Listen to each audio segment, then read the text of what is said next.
Ladies and gentlemen, boys and girls, children of all ages, it's showtime. Hi guys, I'm back. Again. And back again. Oh, sorry. To Dune.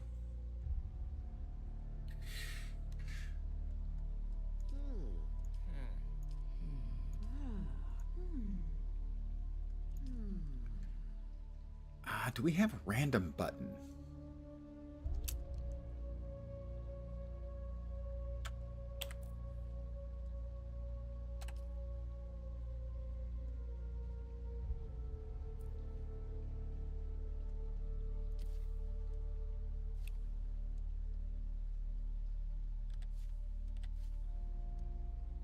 We'll use that as our starting point.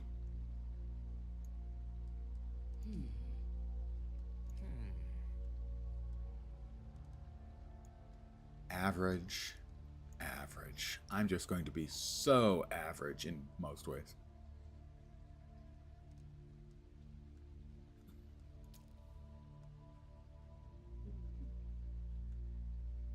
Age. Well, let's be honest. I'm ancient. Sure, those all look just fine to me.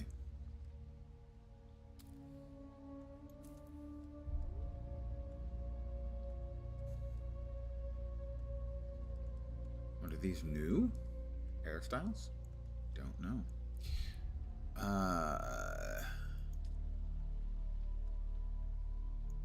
Now, you see, I actually see people wearing this. And as someone who's familiar with history, I look at this and that's the Hitler Youth. Granted, that's 80 years ago. But that's a hairstyle when I was growing up that pretty much meant Hitler Youth.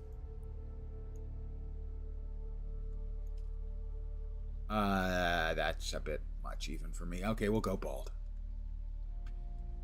I know it's an incredible shock that I would do that. Here we are.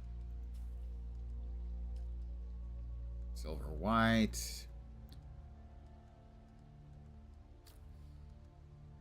Strong eyebrow color. You gotta be an old man. You know? That's just the way it is. Eyebrow details, beard style. Now that's a little bit too. That's better. That's better. Beard color, of course. They don't have glasses. They added some new cosmetics, I know, too. I don't recall exactly tats. A few tats, I think. Some other stuff. We're going to go without any tats. Although the tats that we don't have will be really old. Any new scars? No, they did not give us any new scars.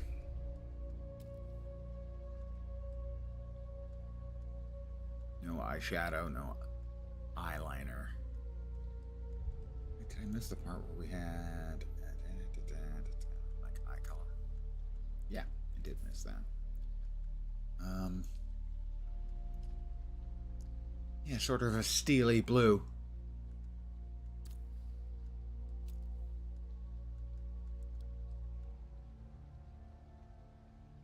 I think we're done.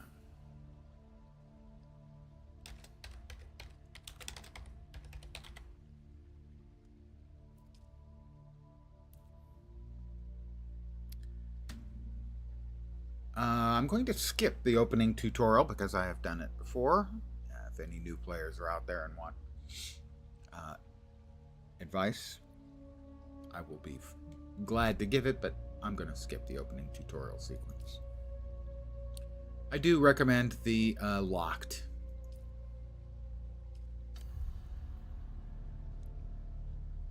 Pardon me, on. Have they told you what I am? Yes. Then I will sift your words for lies. Let's begin. Where were you born? Let's see, where was I born? I'm an Imperial flunky. The heart of the Imperium. The heart of civilization. There is always work to be done. and millions like you to do it. You had a mentor in your youth, trained by one of the schools. I clicked through by accident. Who was your mentor? My mentor was a sword master. From the failed house of Ginaz, I assume. Yeah, come on. What a Don't rub it waste in. that whole affair was.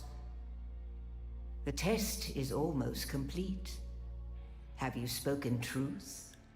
Would I lie? Come here. Kneel. Hello there. Put your hand in the Good box. morning to afternoon to evening. Whichever applies. Still morning for me. I hold at your neck the Gomjabar, the high-handed enemy. Don't pull away or you will die. Great plots are afoot in the Imperium, and the currents of intrigue run deeply. I'm not afraid. Arrakis is the key, and the Fremen are missing. All right, we misplaced the You will go Fremen. to Arrakis as our agent, prisoner. You have one task. Ah, but which Find 140? the Fremen. Wake the sleeper. AM or PM? Everything depends on this. Do you understand? Yes, I understand. Remove the pokey thing.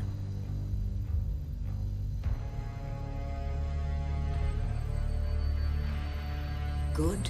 You speak truth. But here is the rest of it. Note, I have a There is glowing only one VI rule. on my cheek. Keep your hand in the box and live. Withdraw it and die. An animal would gnaw off its own hand to escape the pain. And we can only be served by humans.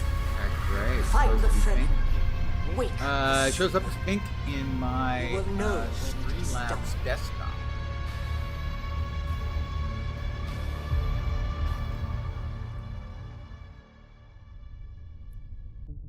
So I'm skipping the tutorial. On account of I've done it a dozen times. Now, granted, me being me, I probably have forgotten how to play.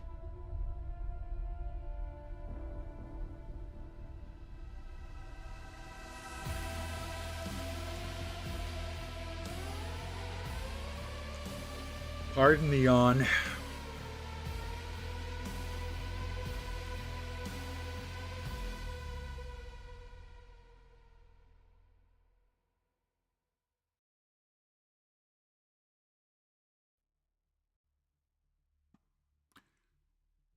Why it's gray for you? Maybe the setting is to randomly change, but if you're used to it being pink, it shouldn't have changed. Should it have? I don't know. Oh, this is new. We have the new treadwheel vehicle.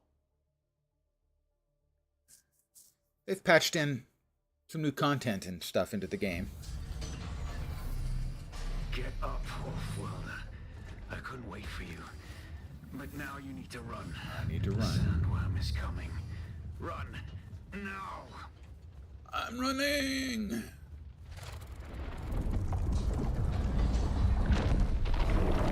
And there's Shai Halud.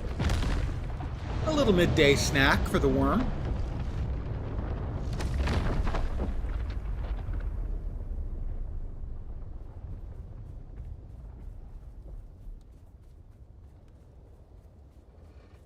You made it, Wolf-Worlder.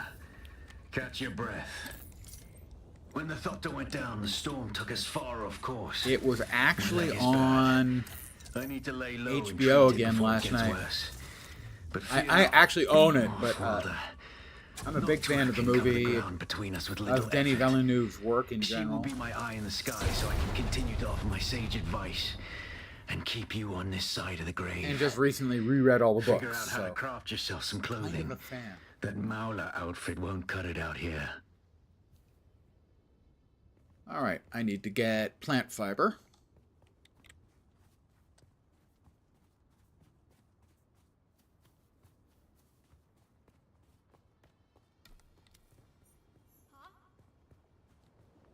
Yeah. Whoops. I don't want to fight these guys yet. Later. Yes, the original book came out in '64, I think.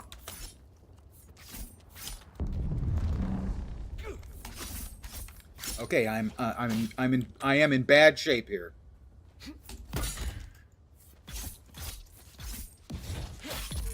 Got it. All right.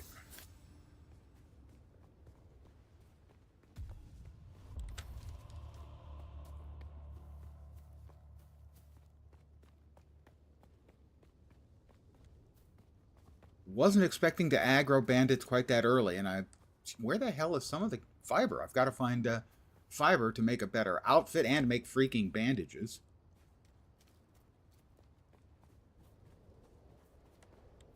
All right, that is a cave we definitely don't want to go into.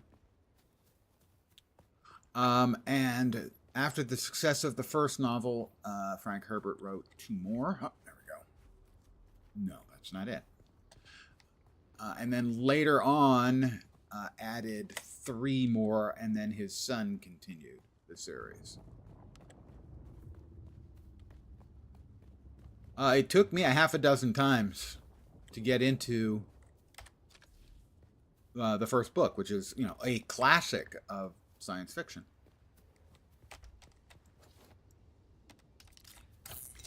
It can be a bit thick to start.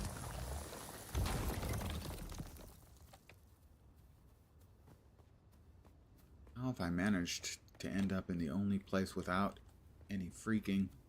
There we are. Fiber. Alright, we've got enough fiber. Oops, that's another little batch of bandits and stuff. Alright, so we can now research makeshift clothing and craft makeshift clothing.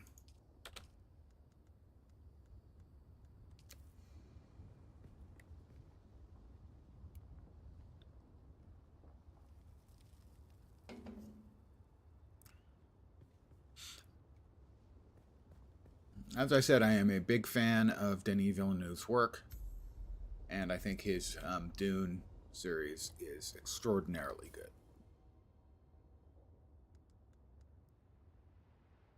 Equip, equip, equip, equip. The War of Assassins has left debris scattered all over this sector. Salvage metal from the wreckage with your cutter and use it to make a Mauler pistol and darts. Don't let the Imperial disdain for ranged weapons lead you astray. Very few people are foolhardy enough to use shields this deep in the sands, and that is to your advantage.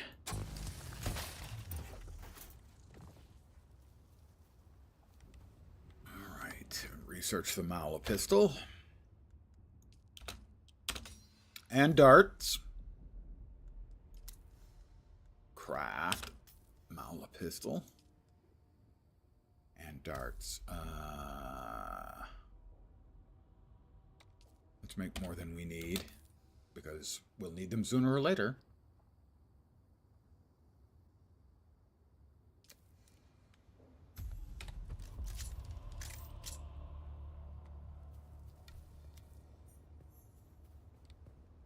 Research a respawn beacon.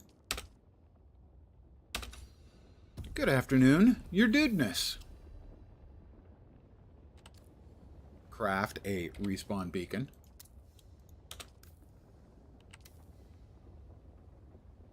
Place the respawn beacon. This used to be Fremen territory, but the War of Assassins and the Sardaukar pogrom put an end to that. Now the sector is crawling with scavengers. Research the binoculars. Of Imperium technology left in the wake of this so-called noble war. Make But that's to your advantage, binoculars. Wilder. Allow them to do the hard work of gathering the salvage, and then take it from them. Don't hesitate to kill them all. Scout for a They will do the scavenger same camp. to you. Say there? Yeah, there.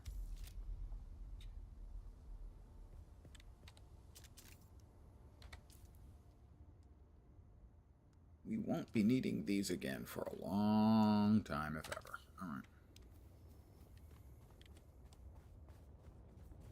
I have an ability, because I'm a sword master, and it's a really good one for starting.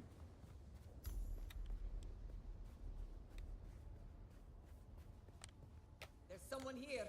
Yes, there is someone here. It's obvious you've had some training, off-worlder. That was but it. Nothing can truly prepare you for what the desert has in store. Hone your skills and harden yourself to the violence you must do to survive. Remember, Arrakis will sharpen you or kill you. Possibly both. Open the skills menu. Skills. As a blade master, I know the knee charge, which is what I just used, and now I will learn deflection. Without a still tent, you're easy prey to the sandstorms that sweep across the desert. Those storms tear flesh from bone and shred metal like paper. Unless you'd like to share a cave with some scavengers, your best bet is to build your own shelter. Build a construction tool and place out a sub-fief console. You'll be claiming a portion of the planet's surface for your very own, or rather borrowing it from the Emperor. I'm a little hazy on the specifics. I need to make myself some bandages.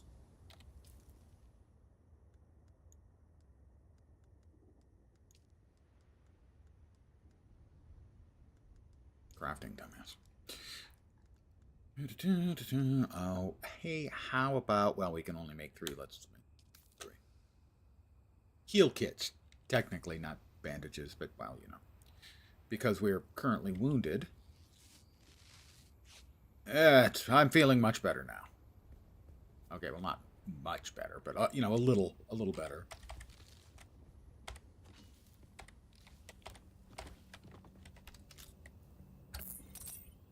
Granite. It's a good crafting material, but you really shouldn't take it for granted. Oh, God, it just never ends, does it?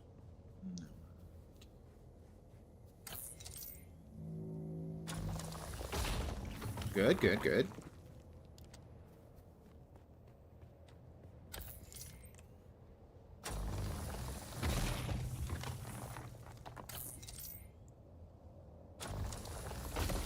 All right, we now have our 150 granite stone. We need some more salvage metal and some more fuel cells.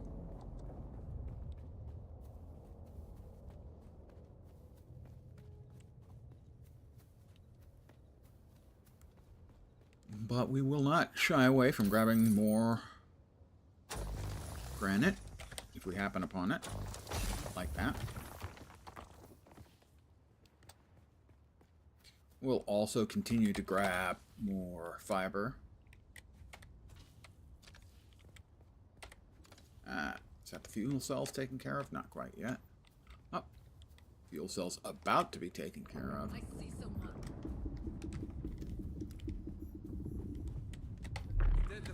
I declare backup.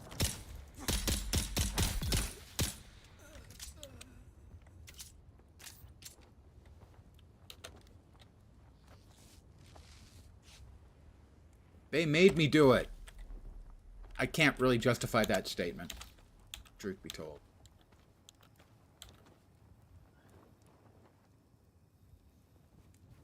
New icons. Ooh, new icons. More salvage metal.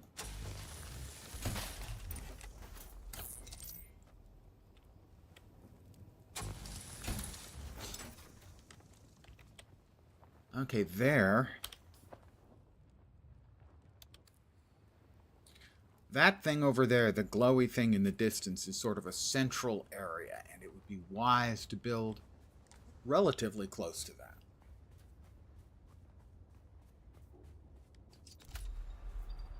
Oh, no, I never kill for fun.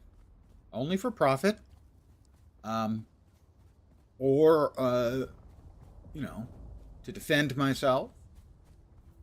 Or for useful materials like hides and spare change. That is Shai Halud being angry at me.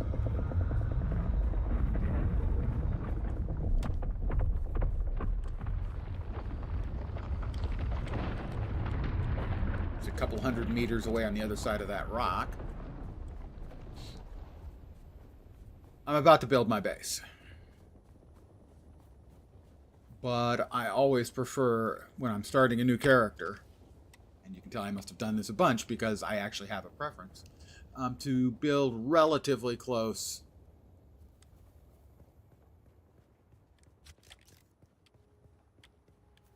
to the trading post.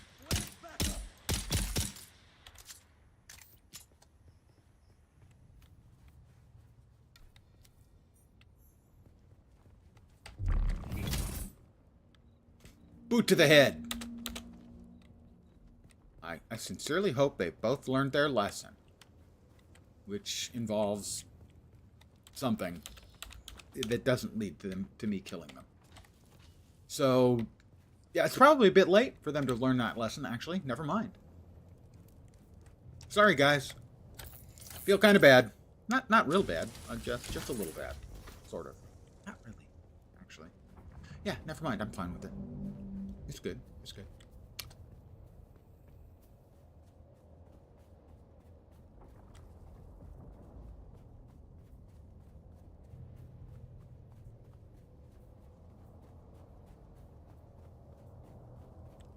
Okay, we will research the basic construction kit.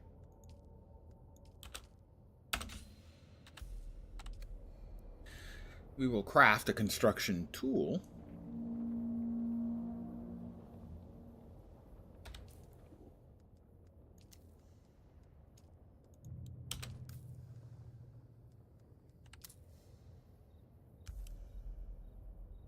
We will construct or interact with a sub-fief console.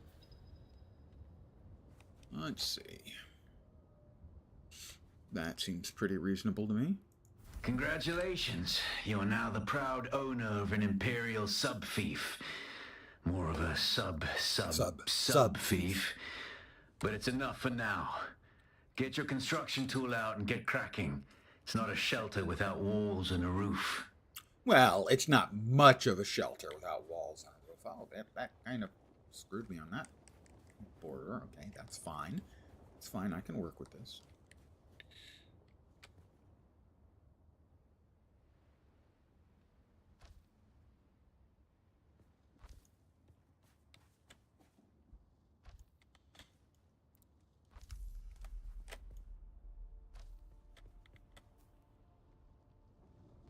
All right, we have a foundation.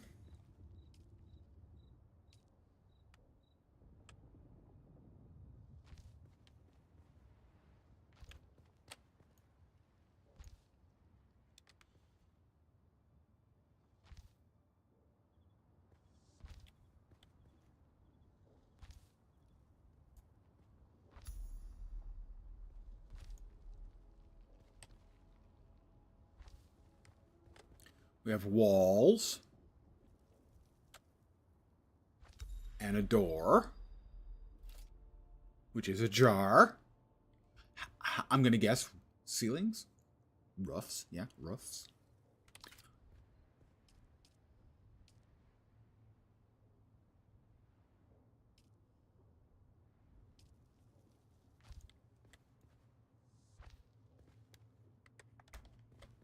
Now in this case, we're building our roof out of floor, so later we can add a second floor to the building if we want. Move a sub-fief console to a sheltered location. Well, aren't we all a little bit sheltered?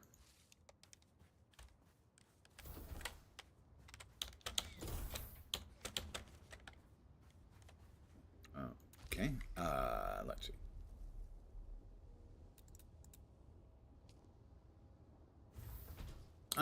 That is not optimal. Okay, so right, a minor quick rearrangement of things here. Demolish.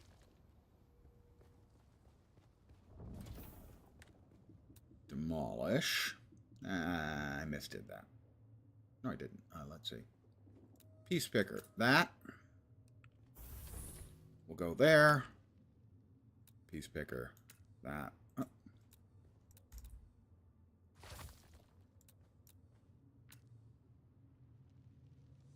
We'll go there.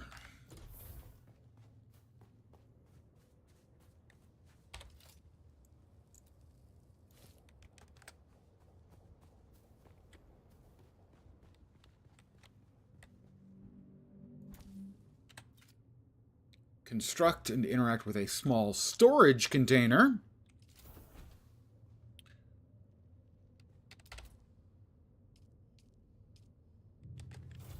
Storage. Saw some people built their bases in the air, floating somehow. Is it a glitch or the game lets you? You can get away with a lot due to glitching. Generally, you can't build one completely floating. There was a glitch that they fixed that previously allowed you to, in essence, hang the corners of a pentashield, which is basically... Weather alert. A large sandstorm is approaching. 1 second. A sandstorm is approaching. We would like to not get screwed by not having our home covered with a shield. So... and deposit fuel cells.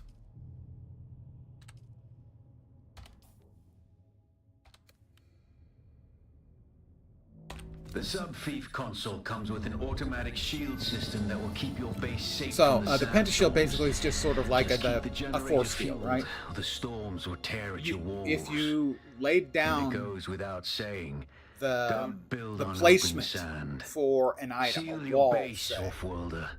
Even if you Maintain didn't good build water the discipline, wall, you and could it will hang the keep you corners alive. off of that. You've done well And so you licking could, in flowers and essence, sucking create sap, a floating but you force need a field. consistent source And people of water. use that to make And the basically best source invisible out here houses. is blood. Extract it, But that got store fixed. it, refine So it, certainly and if they drink were it. using that Raw glitch, if you're A large really sandstorm desperate. is approaching. And don't mind they could have throwing made up. it look that way. Actually, don't drink it.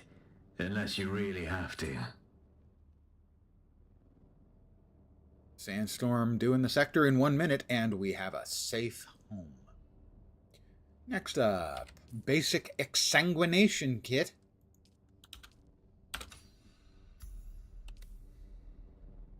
It sounds pretty bad, but it's worse.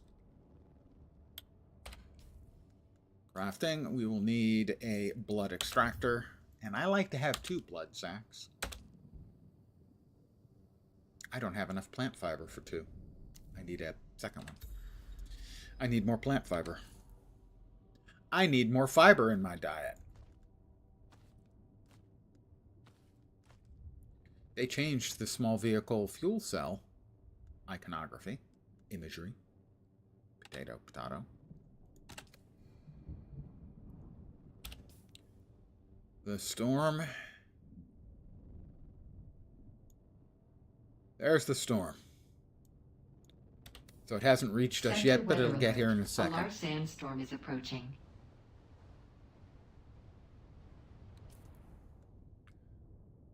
That is the sound of a follow, I assume. 1 second. Indeed, it is a follow by Kodiak Shift. I have a spiel for follows. Welcome to my humble little stream of misfunction, malfunction, dysfunction, and frequently complete and total unfunction. You're most welcome indeed, and thank you very, very much for the follow. And there's the storm has hit.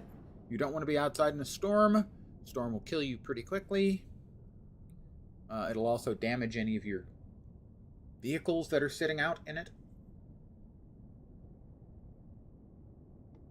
And it will damage your house if you don't have a powered generator. And if your house isn't enclosed. Is it done? It's done.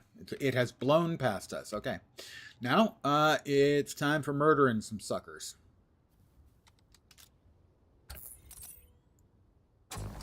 Possibly not the nicest way to put it, but it's the truth. And I believe in speaking truth to power. I would like Some more plant fiber. I think I need a little bit more to make a second blood sac.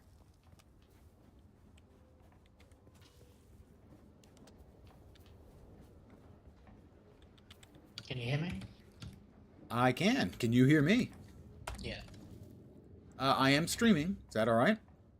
Oh, alright. That's cool. This is my friend Vorp. You may hear me call him Tip Top because, well, he goes by both. I also go by Spongo. Don't ask. How far are you in? I just got out of the cave. So. What class did you make? I don't remember. Bene Gesserit? Swordmaster? Trooper? Voice one, I think. Mentat. Sorry, which? The voice one? Bene Gesserit. Yep. As long as it wasn't the Trooper. No, it wasn't too bad.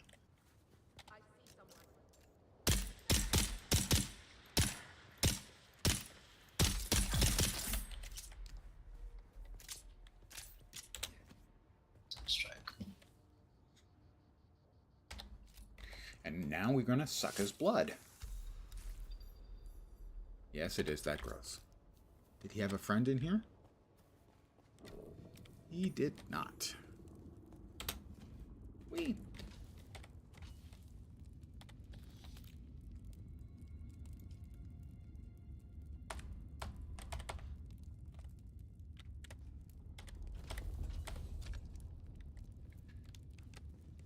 If you have any questions at all, obviously, feel free to ask. Yeah. I should probably specify. Feel free to ask.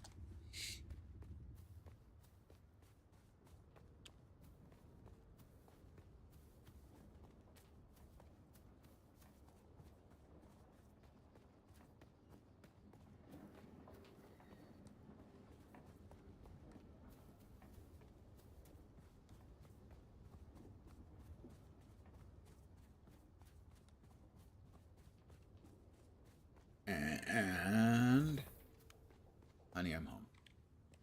Construct. Research the blood purifier. Just saw a VOD from my last Guild Wars 2 stream earlier today. Really enjoyed watching it. Thank you very, very much. That's very kind indeed. Well, I would be doing more, but we've got the Dune weekend, and I've got friends trying out the game on the free trial, so construct a blood purifier. It's pretty awful when you think about it, but hey.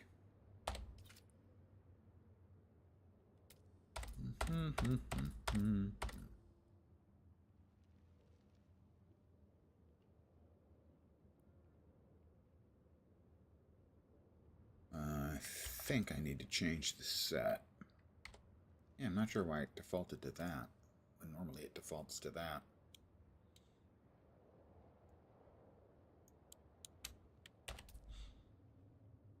There we are. Refineries.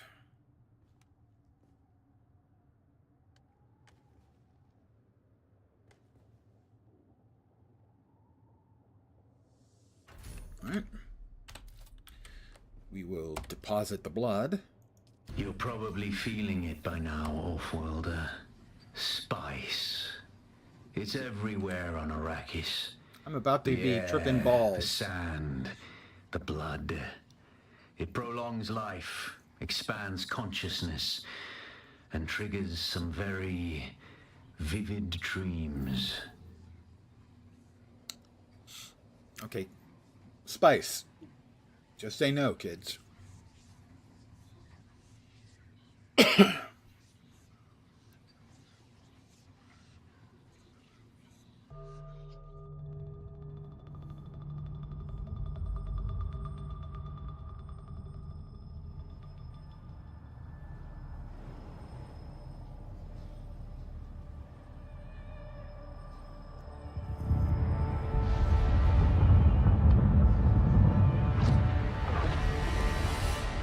Observe this valley, sacred to the Equan Bedouin.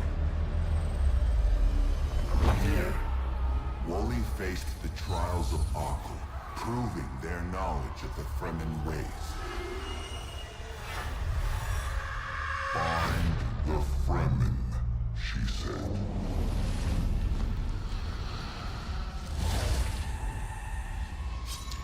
This would qualify as a bad trip, I think. 7 steps. Set your feet. Follow the uncertain path. Keep moving. The only true death is stagnation. I'm feeling much better now.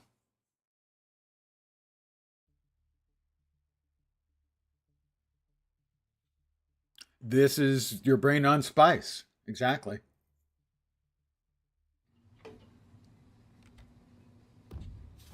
I've experienced a spice dream. Alright, follow my inner sight to the first trial, which is to the southeast.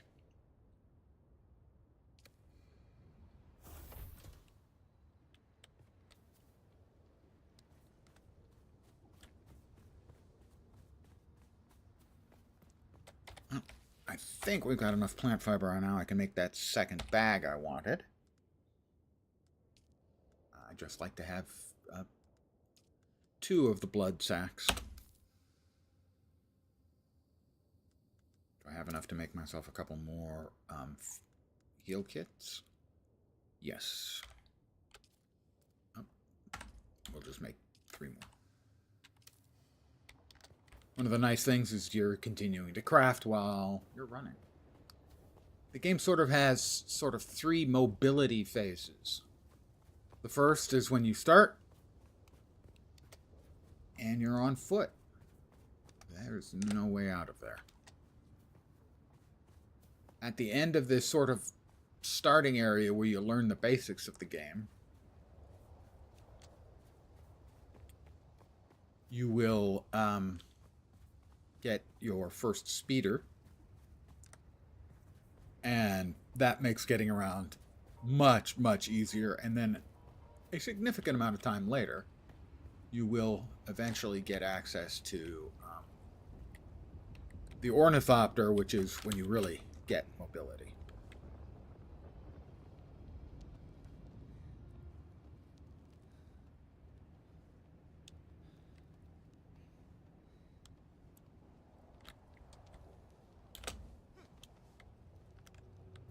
It's like you get the speeder and you go, how did I survive running around for so long? This is so much better.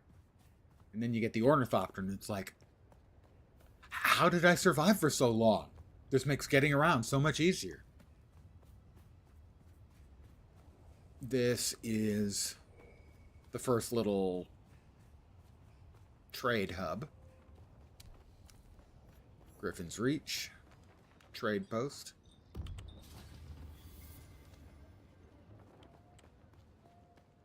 But we're headed in that direction.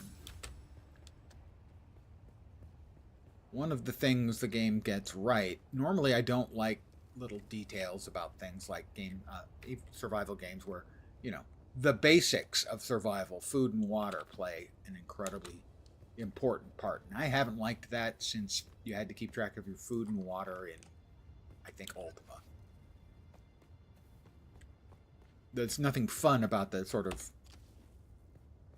having to do that constantly. But in a Dune setting, it completely makes sense that water plays such a huge part, especially in the early game. Later on, not nearly as much, except as a crafting material. You'll get to a certain point where water is no longer an issue for survival.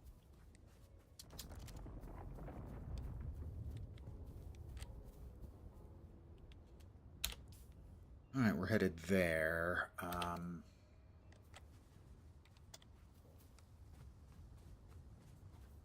So the water,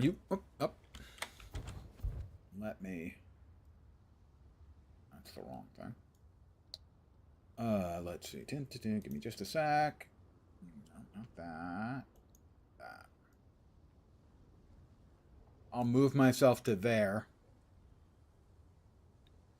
So you guys can see in the lower left, there is the water gauge. You'll note it's broken up into sort of 3 divisions, and anywhere below the 3rd, where we are right now, if I lose, I get a little bit thirstier, I'll be able to get enough water to get me up to that 1/3 full line from these kinds of plants. But I need to be a little bit lower to be able to do that. Whoop, hey, we've got possible bad guys.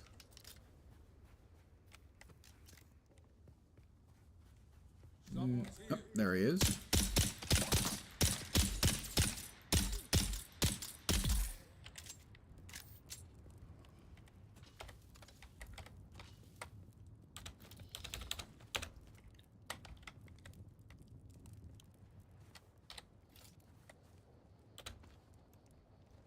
We take his bullets and his blood.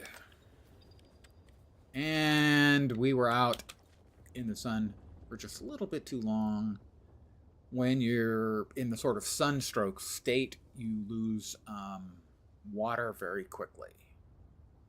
So I'm actually going to go back to where we just had those water plants and refill myself back up to 1/3.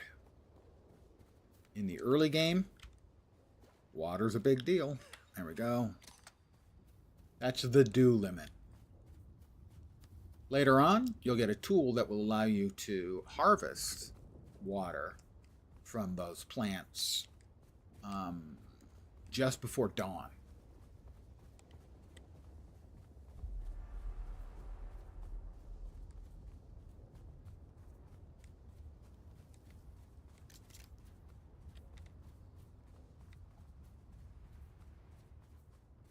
Yeah, another camp. Rather not kill unnecessarily right now.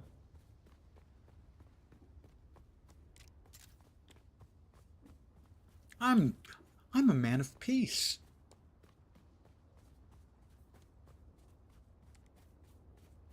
I meet people and they end up resting in peace. That's exactly what peace means, right?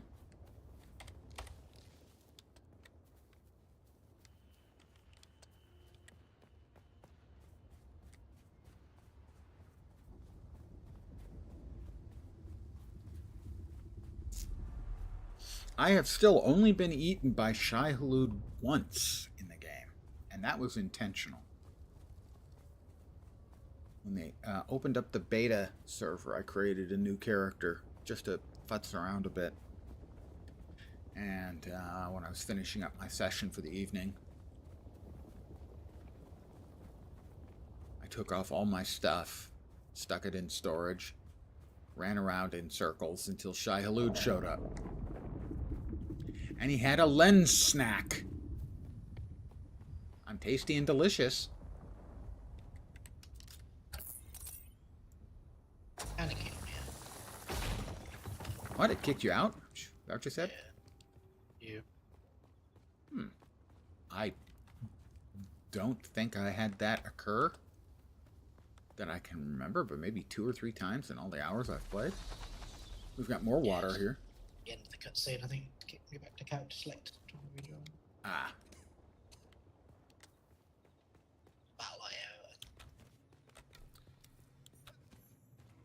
All right, Mina Cavern. The first of the Trials of Akelheim up to level 5.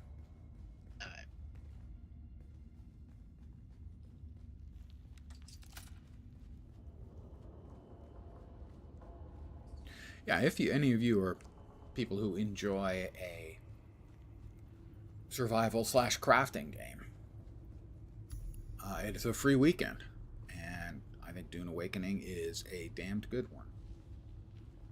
And if you also are a Dune fan, I would really give it a try. If you're either of them, it's probably worth at least considering. Big old worm. Sorry, what was that?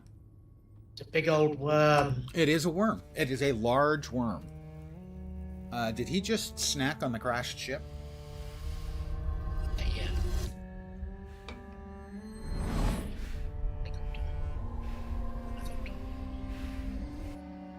tripping balls again.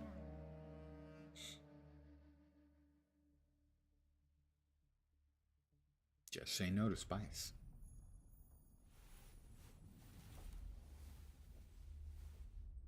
I just too much, man.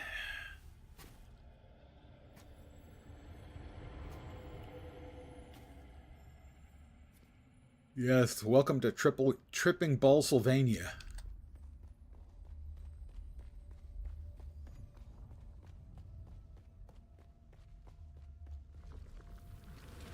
Who is it that thinks? Me? Kitaiba. The weight of a kindly god is a fearful thing. Do you understand why? My name is Wally. Our god gave us the burning eyes of Allat and the words of the Kitab al-Ibar. Rest in black shade. Alright, this is basically don't get burned by the sun. Basic lesson in not dying. Don't get burned by the sun.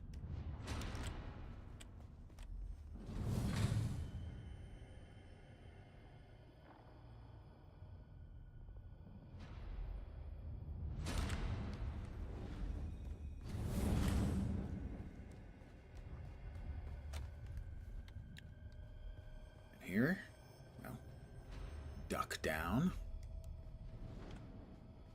duck and cover. When we began our wandering, we suffered until suffering was a thing we came to know within our souls. Arrakis is suffering. When we found it, we were home.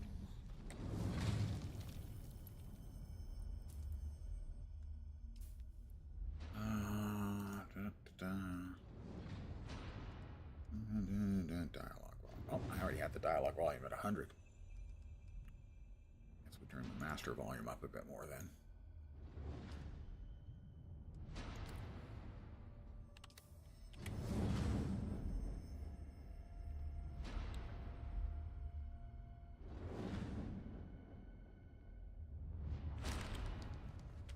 Really, whoever made this security for them, it's not doing a very good job, really. If it goes off on a regular pattern for a regular amount of time, it's just not going to keep people, from running away. Pardon me? We were made to suffer. Our children taken and made slaves. They denied us the Hajj. To forgive, Ow. never to forget. That was my fault. My bad. Clearly.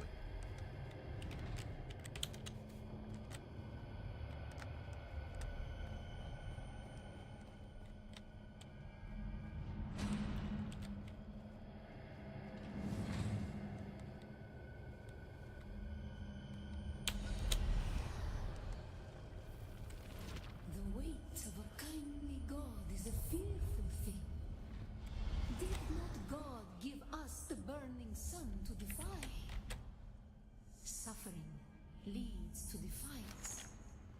And where does defiance lead?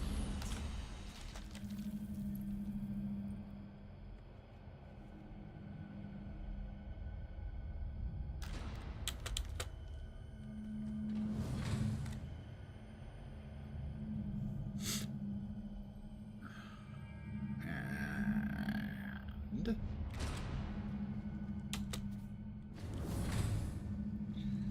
Ibn Qutayba touchdown. The crowd goes wild.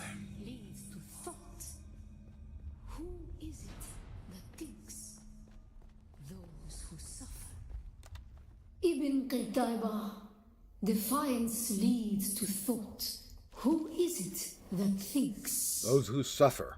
Those who suffer. Remember Harmontep. Bila Kaifa. These are the path that the Fremen took from planet to planet, each one being like awful, until they finally got to Arrakis, which is awful, but at least they were charge of their own destiny, in essence.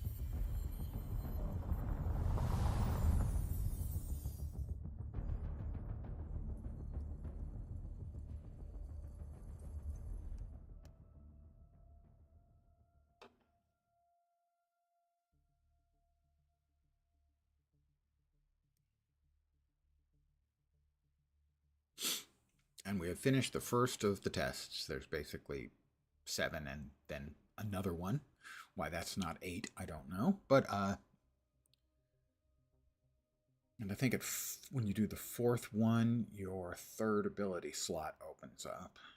And you also get access to the prescient state by consuming spice. You can activate it. And basically you become much, much harder to kill. And your skills have a much faster cooldown. And basically you become a murder machine. Which is a plus.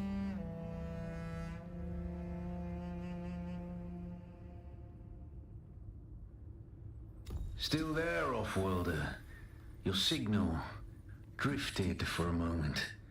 No matter. A thought occurs.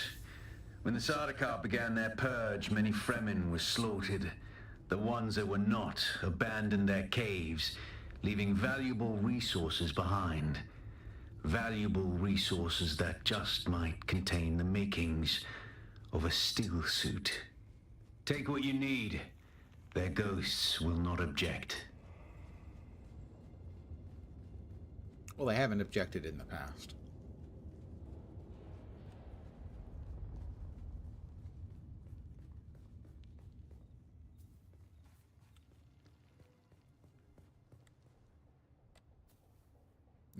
You can see they have the little scythe icon, which means that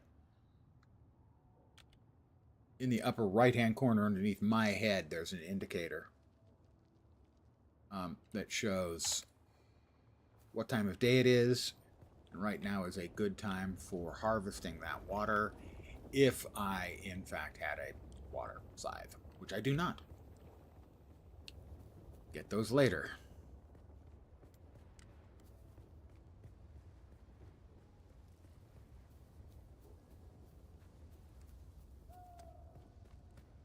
All right, we need to find a sealed cave next.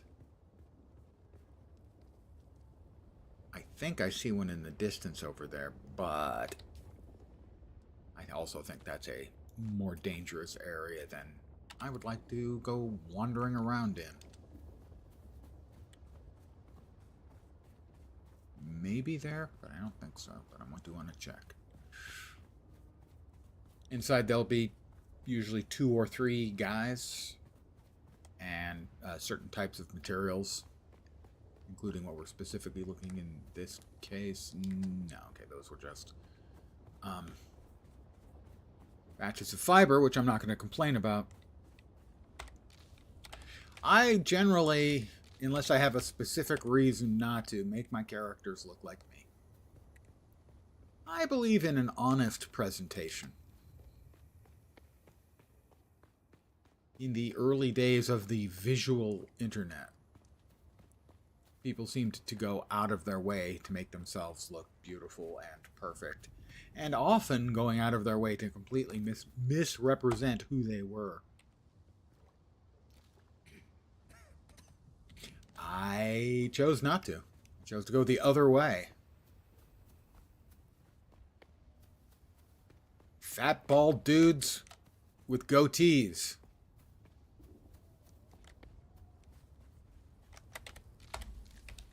Wherever possible.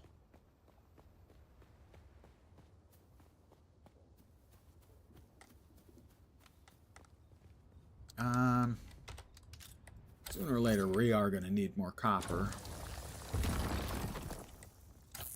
And we're going to probably want more granite as well.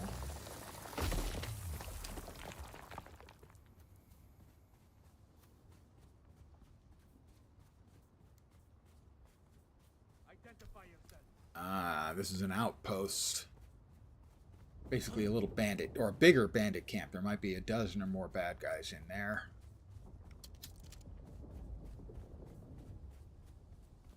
The littler ones, like what we see right there, is probably one or two. At least one, I can see him.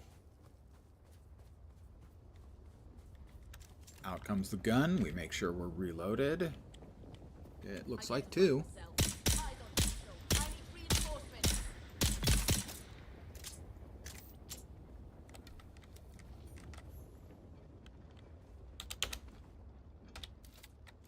Don't worry. I'm just taking their extra juice. They don't need it anymore. Usually pick a female character, but not for representation purposes. Ooh, boot to the head. Sorry about that, dude. Did that hurt? That looked like that might have hurt, really. The exception for me is like Guild Wars 2, where I've created so many characters, I want to have sort of a more balanced representation of things, and access to races and gender and all that good stuff.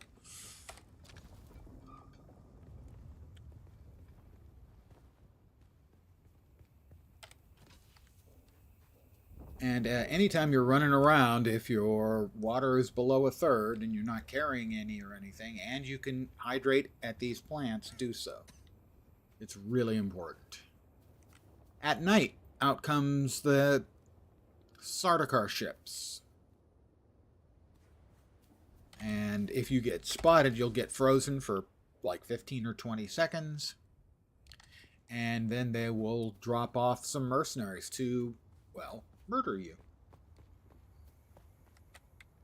I frankly find it unfriendly, impolite,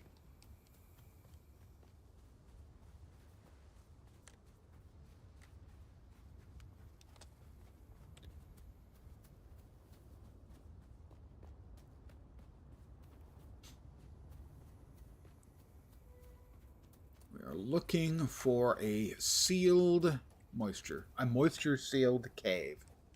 Basically, cave like that one. Yep, that's exactly what we're looking for.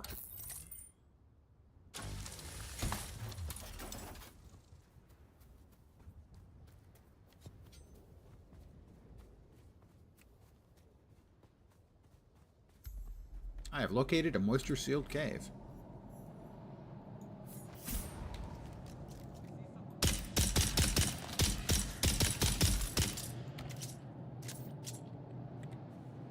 There can be mines on the floor. You do want to be careful of those. Anyone else? Juicy.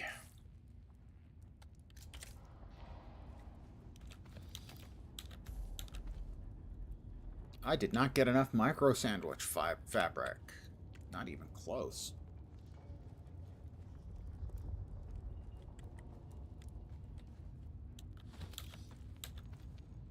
Well, closer. The Swordmaster martial art. I'm pretty sure that bit is basically stolen from the movie Dune, where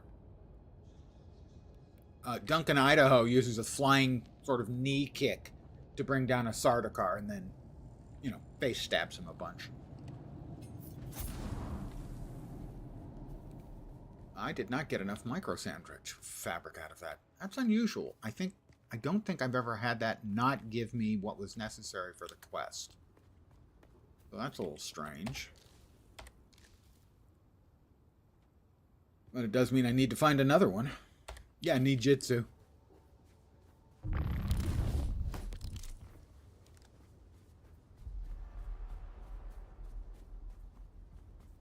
It hits really hard. Early on, it's almost certain to kill any of the regular mobs. If you hit, you can miss. You can jump and miss if you're not actually making a decent aim of it.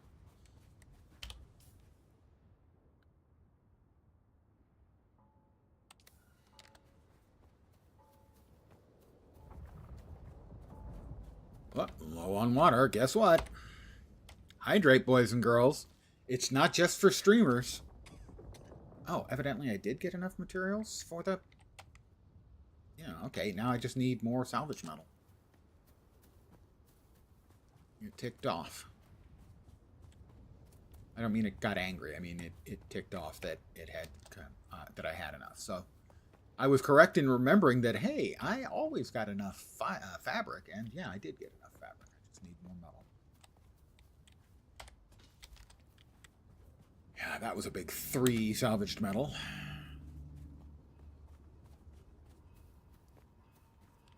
Yep.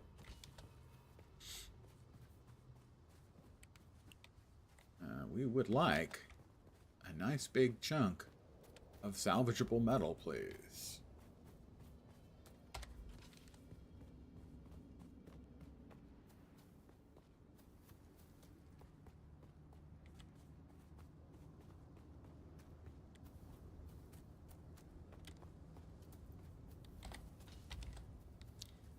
You also want to be aware of the sun gauge in the middle of your screen there. If it gets to the end of the gauge, it'll turn red, and then it will slowly go back down once you get in the shade. Your water consumption is much higher when you're in that state.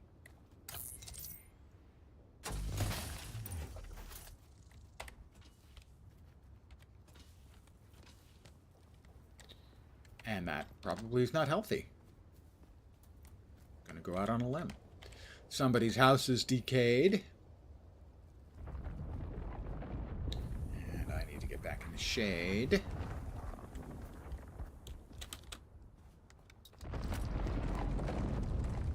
Shade me, please. Thank you. While I scan around for more salvaged metal. Oh, I think we got a bullseye.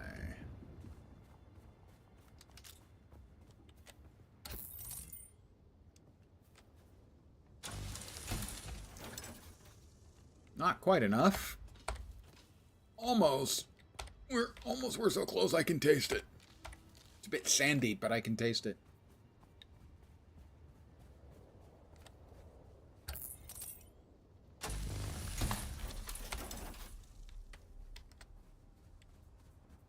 Think you try the game once it's free to play? It already is. It's free. The free to play weekend has started.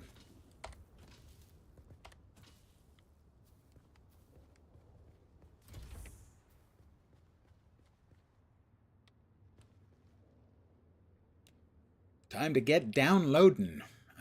I need to drink water from the blood purifier. Mmm.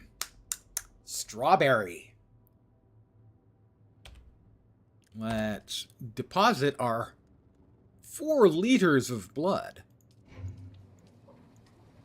But now you see why I start with 2 bags. It's because the maximum capacity is 2 full bags worth, or 6 liters. Research the fabricator. You gotta keep it fabricated. Bam, bam, bam. Sorry. We will now make the fabricator. Good, good.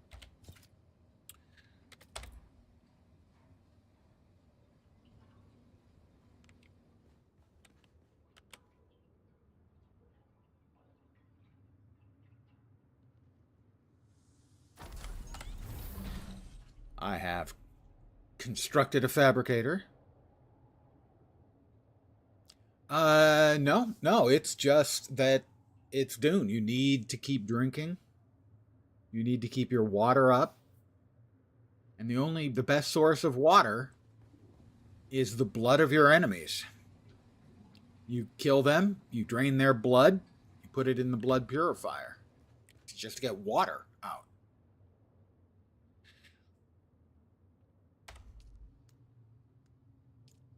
I have to make a still suit.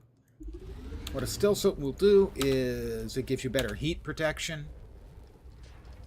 And it also will collect some of the water that you are constantly losing.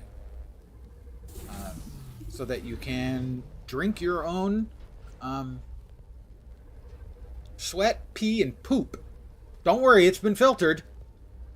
If you set all the pipes right. And Zatara is going to tell us about what happens if you don't set the pipes up right. And by pipes, I mean catheter. Yep. I like to think it's a Texas catheter, also known as a bleacher buddy. Because if it's a catheter, I think I'd rather just die of thirst. Thank you.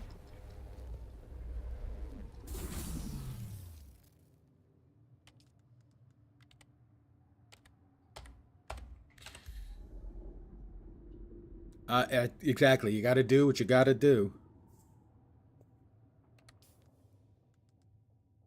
We now have our still suit.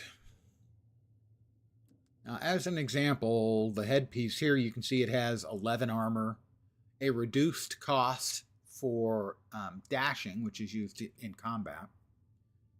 It has decent mitigation of blade damage and some heat protection.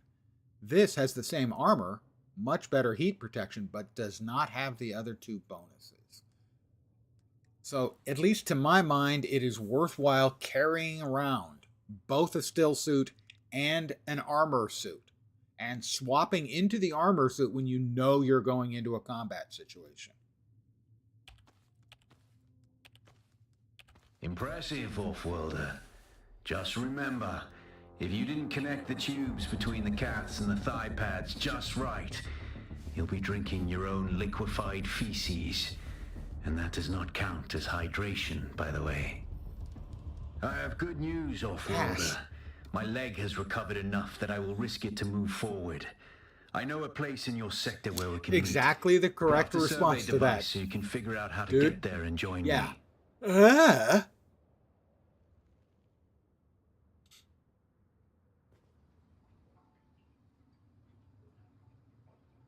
Let's see.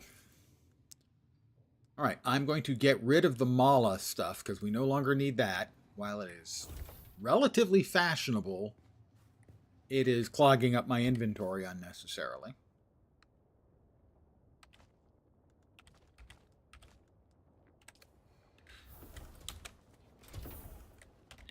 I am going to drop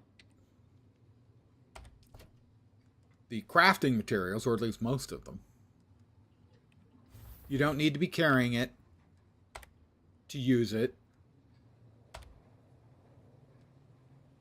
We do like to keep a little salvaged metal and some plant fiber around for basically bullets and bandages, respectively. Sadly, we don't need that. Right.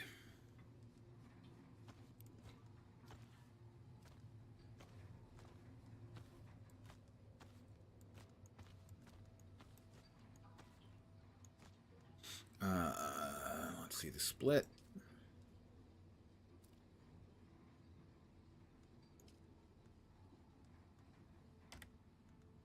Make some more bandages.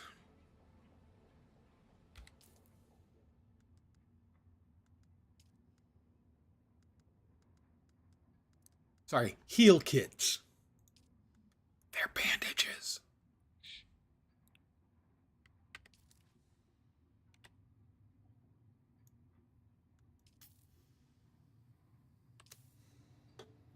I'm going to AFK for just a sec. Like how I explain everything? Well, I'm assuming because it is a free weekend, we're going to have some people in here who haven't played the game, might be interested in playing the game. And if I can explain stuff, I think I can increase their enjoyment of the game. And I think the game is worth trying if you find it interesting at all. I'll be right back. Another.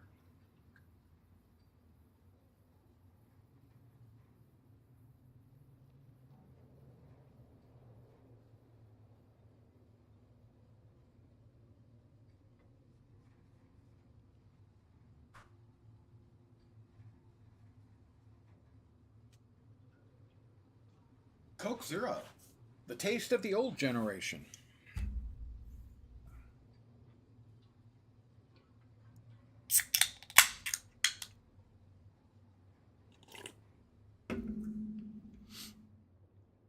All right, so I have lightened the load of stuff I'm carrying.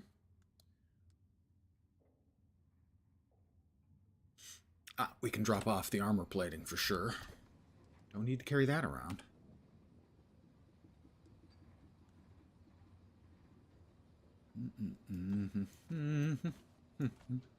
Explanations are nice too for those who don't play and keeps the stream engaging. That is, I've had a few times I've had people say, I want to start streaming, any advice?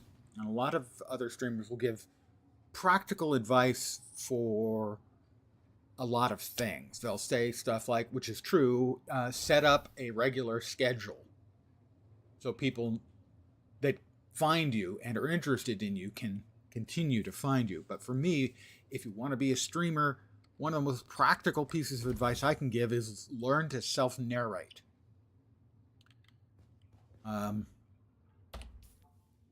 Practice when you're playing games off stream. I talk to myself all the time anyway, so for me, it's relatively straightforward. But for a lot of people, it's not something they're comfortable with.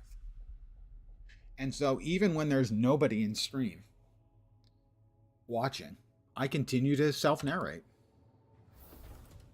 All right, construct or interact with the small refinery. Small ore refinery.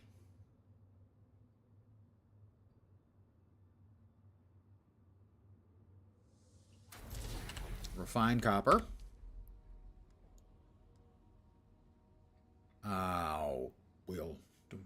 We'll just go ahead and craft the max.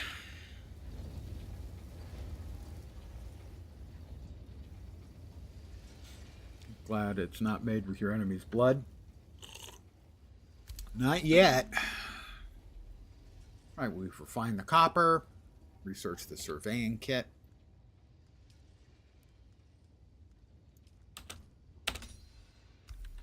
And that has the probe launcher and probes. We need to fab a probe launcher. And I'll make 3 probes as well.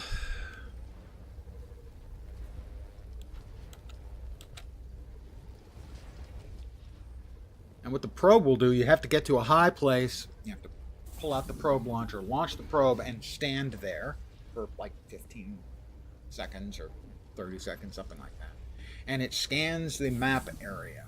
And then that'll uncover the immediate map area around you. Did you get a probe made? I did. Good. Static discharge from the sandstorms makes map data extremely unreliable on Arrakis. But if you can get it high enough, a handheld probe can gather enough local data to give you a snapshot of the region. Climb somewhere high and fire off the probe. Just don't let the Sardaukar spot you.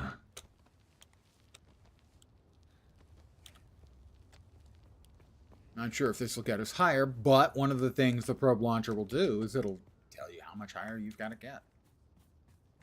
You need to be 20 meters higher.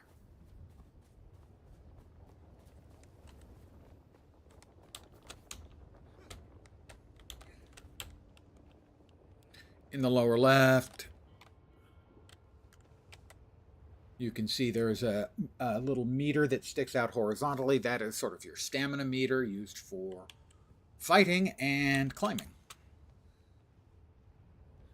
You will be able to increase its size so you have more stamina. Also, in the not too distant future, we will get a suspensor belt, which will allow us to fall from high places and not die. There's the Sardaukar ship again. Let's bust out the probe launcher. We are high enough. That's one of the, that's a Highliner, a Guild Highliner. There's the scanning beam.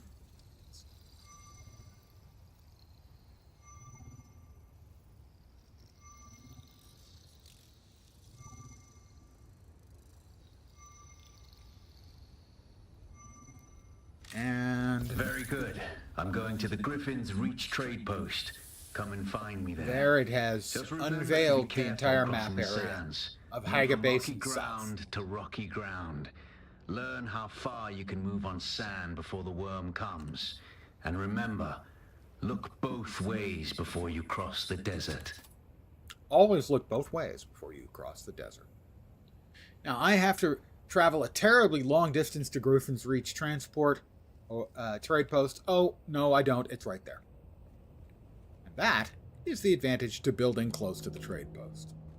You have quests that will send you there. You get quests there that you have to cash in. It just simply makes sense, if possible, to build relatively close to the trade post. Now, I was not optimal in that I chose sort of a location where there's an enormous canyon between me and it, so I have to pick my way down. A jetpack would be good. Fortunately, you have the equivalent. Ow. Okay, if you're going to play one piece of helpful advice, you have an initial choice of your class. My suggestion is do not choose Trooper, because you will get a quest that will open up Trooper early on if you don't have it. So you can have 2 spec trees to choose from within a couple of hours if you don't choose Trooper. You'll have Trooper and one of the other 3. So my suggestion, do not choose Trooper. Trooper is good, and you will want Trooper because Trooper early on has Alas, Offworlder, the grappling it hook. seems my fame precedes me even here, at the arse end of the Haga Basin. Your Emperor's lackey, Count Fenring, has put an obscene bounty on my head. And while I'm flattered to be his great boogeyman, the added attention is making life complicated. Take a look around. There's a contract Come on, board Zentara, that we might know. interest you. But be careful. Civilized men are not to be trusted. That's true. Fortunately, I'm a barbarian, personally. So what you do is you get the Shigawire Claw, which is the grappling hook. And once you get the active suspensor, you can launch yourself. You grappling hook, you shoot up, and you activate the belt, and you continue to fly. You can't fly, but you can soar a long way. This guy is the individual, in fact, who will give you the quest that will open up Look at the way you stand. the trooper No tree. discipline, no confidence. I've killed 1,000 like you on the battlefield. Now that there are trainers for the others, but you won't stumble into them until significantly later into the game. So choosing Bene Gesserit or Swordmaster or Mentat will get you the trooper tree anyway. And you'll have 2 trees. That's just more options for you. If you find you need more offense, take offensive skills. More defense, you can take defensive skills. Also, more flat out just buffs, additional damage, more stamina, things like that. More options is better. There is a 5th tree that will also become available to you early on, and that one is planetology.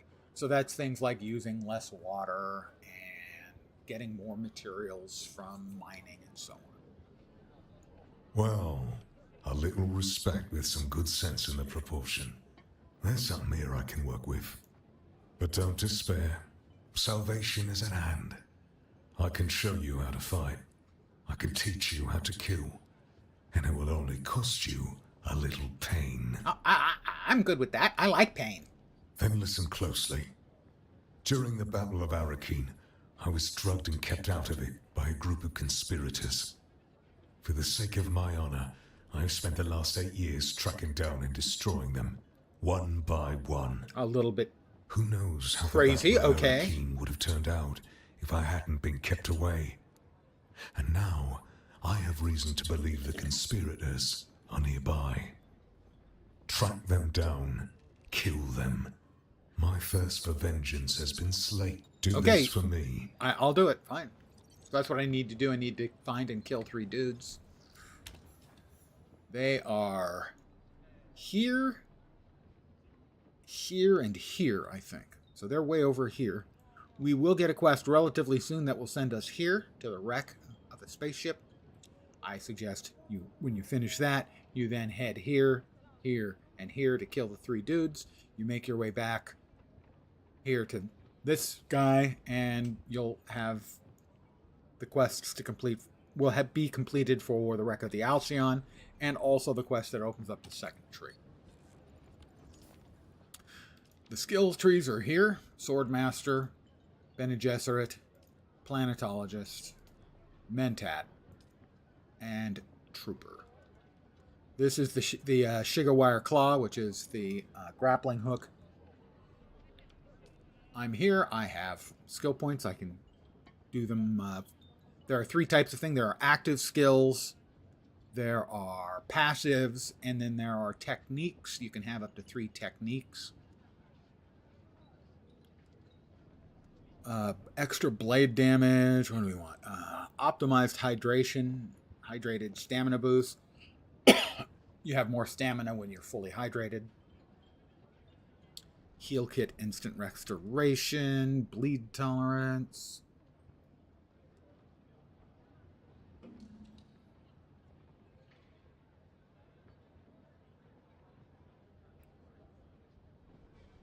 Techniques. Let's see. That one is defeating an enemy empowers your next melee attack. So if there are multiple guys around, right? We'll go ahead and add blade damage. 3% blade damage. It's not a lot, but it goes up to 6 and then 9. So it starts adding up.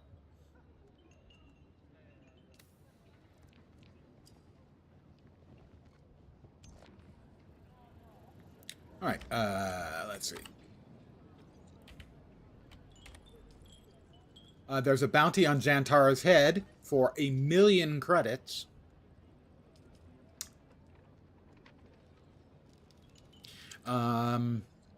And a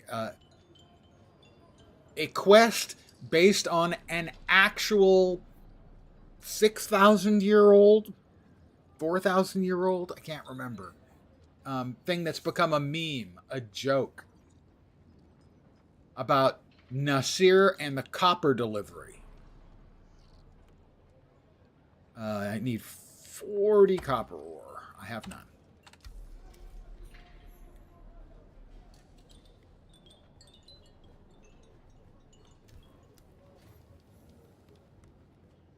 Copper ore. All right, there should be copper around somewhere relatively close by. I did play Guild Wars 1. I've played on stream for like a week or so, and got up to level 20, which is the cap. And that was about it. I like the game, but I find I can't stick with it for very long for whatever reason. So yeah, I played it. It and me, I can't say we really clicked. I didn't dislike it, but it simply wasn't able to pull me in for an extended period of time. I do have to say that the community was extremely helpful.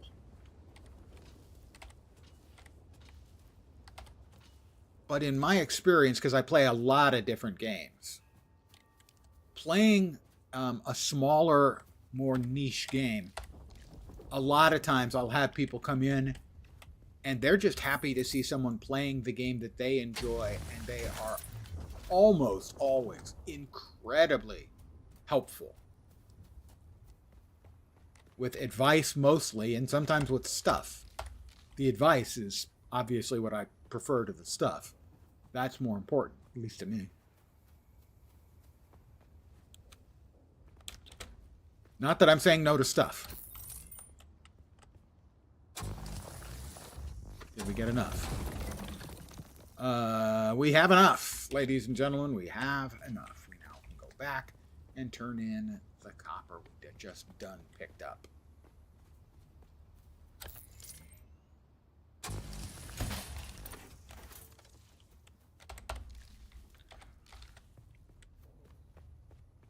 I actually bought Guild Wars 1 when it came out. The collector's edition is sitting right next to me.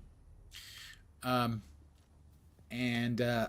tried it, and I tried it like a half a dozen times through the years. Finally, I don't know, maybe 6 months ago, Playing it on stream with the help and stuff, advice from players, other players, I did manage to finally reach level 20.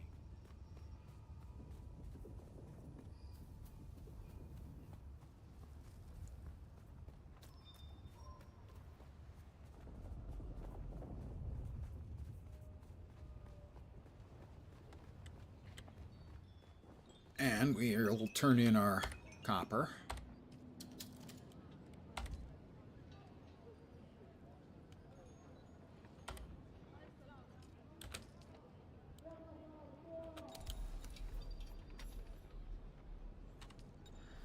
Struggle with getting social in MMOs and engaging with communities. Keep wanting to. Any tips?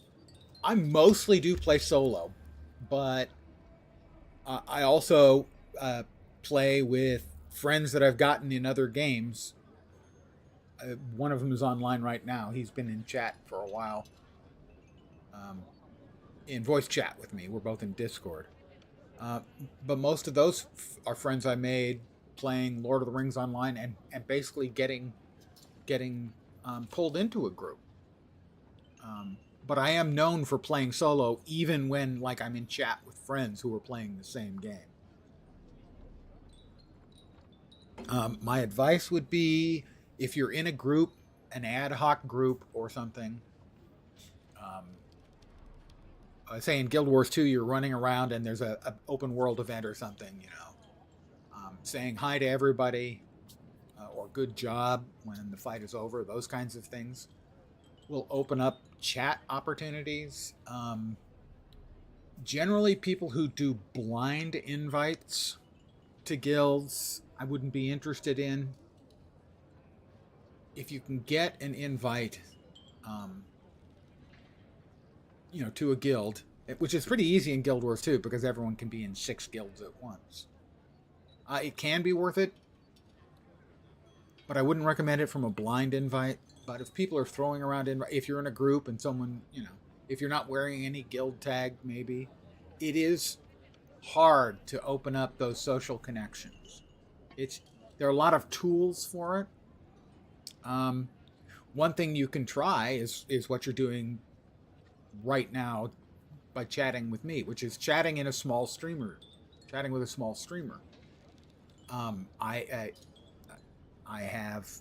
was in a small streamer's stream a couple years ago, chatted a bit.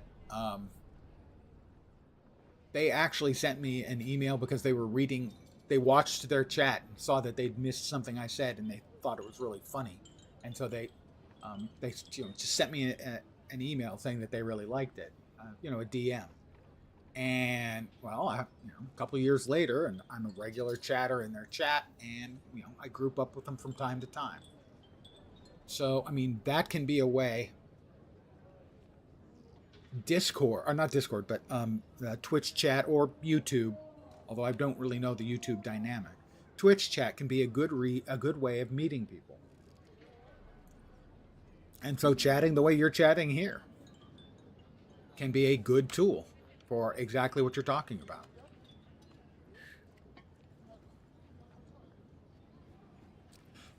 Nice. See, I try and play all sorts of games.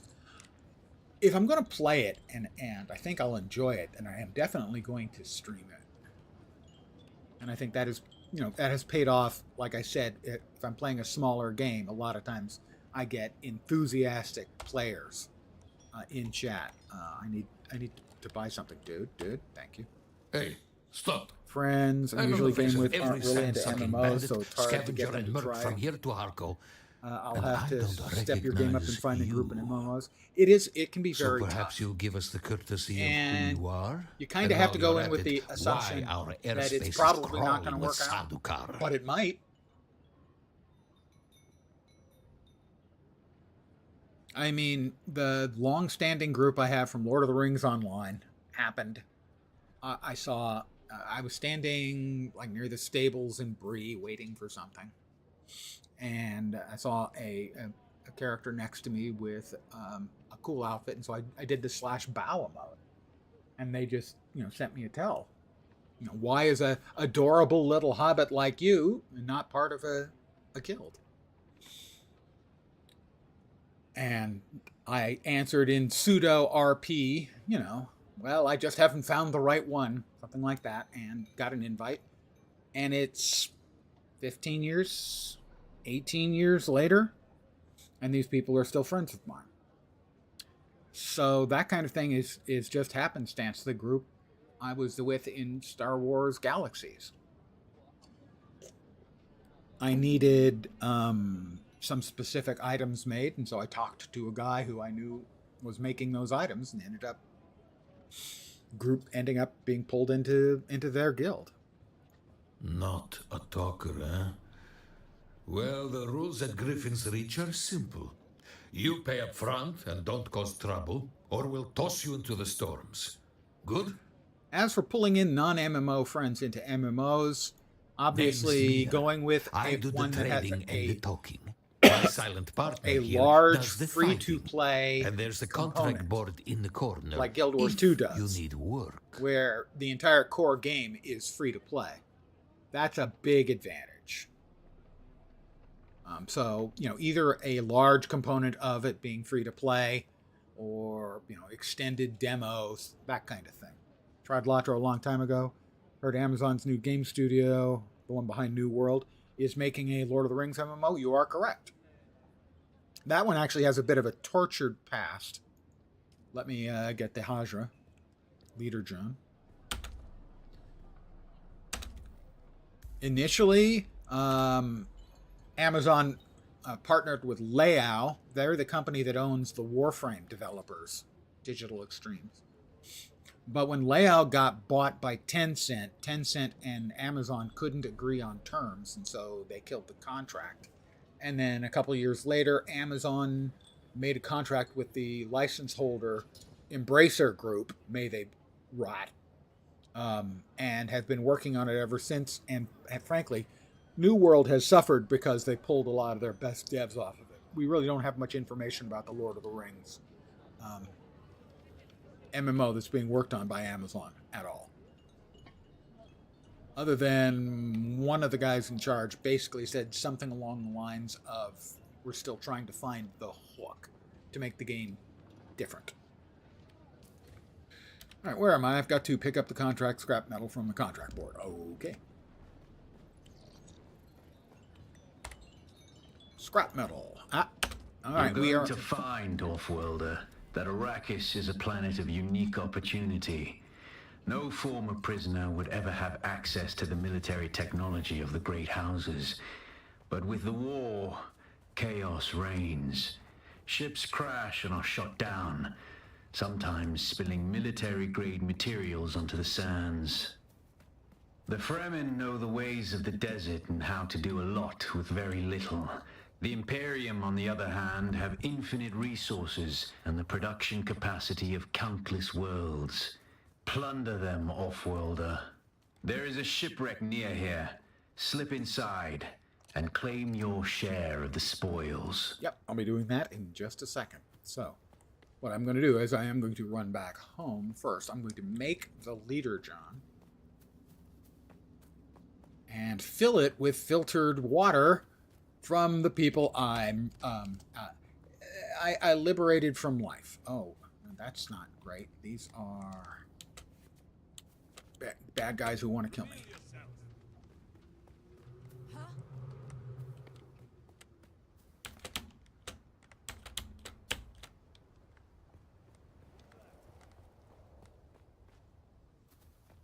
I didn't do it. Whatever they're angry about, it's not my fault.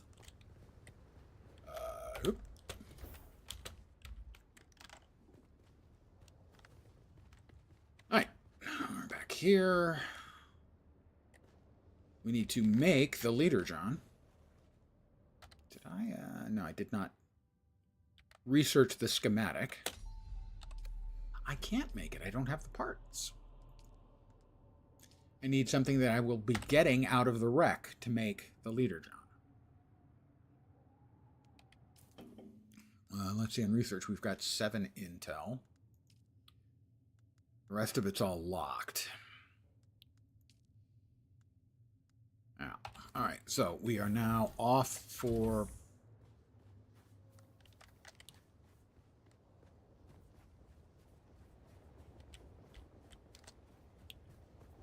the wreck of the Alcyon. And then we'll kill the two bad guys as well. 3 bad guys that the trooper trainer wants us to kill to get even for him getting drunk with his friends and missing out on the battle.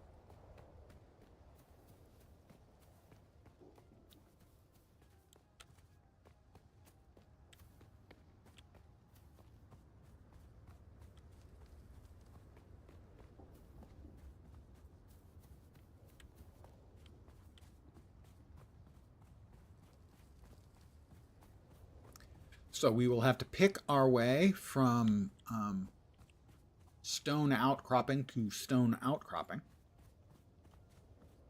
grabbing water when we can.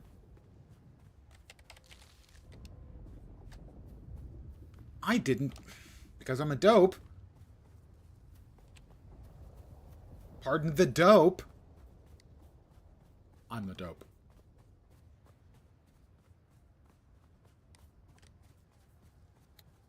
I can drink the water, and that will give me water, and it'll also allow me to get water from the still suit, which I actually can do right now as well.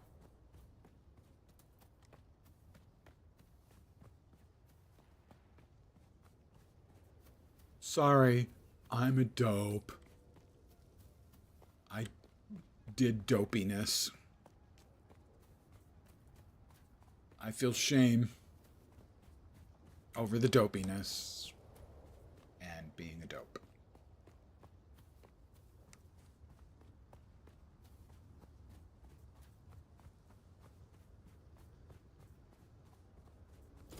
Did I ever get into try Warframe? Yeah, I played a lot of Warframe. Not too long ago, I don't know, maybe a year and a half, 2 years. I do a series of streams where I'll play a game that I played in the past with the complete free-to-play experience by creating an alt account. And I did that for Warframe. Yeah, like a year and a half or 2 years ago. The new onboarding is no better than the old onboarding for Warframe. I will drink and drink and drink. All right. I am now all watered up, which really doesn't sound very attractive.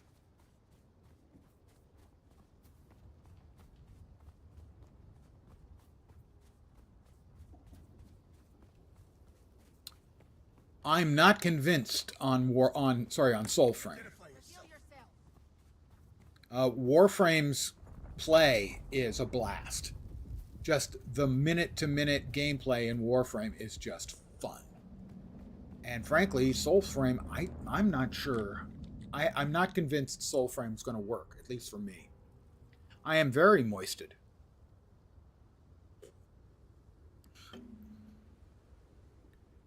Yes. So, it's not a traditional MMO. But it has an awful lot of the MMO features. So what it has is the server architecture. There's a bunch of servers, right? I don't know, maybe 100? Could be more. And each server has 25, I believe, sieges. And each siege can hold up to 60 players. So, in order that you don't end up with every square inch of the map covered in houses, they limit the number of players per map, basically. Per siege.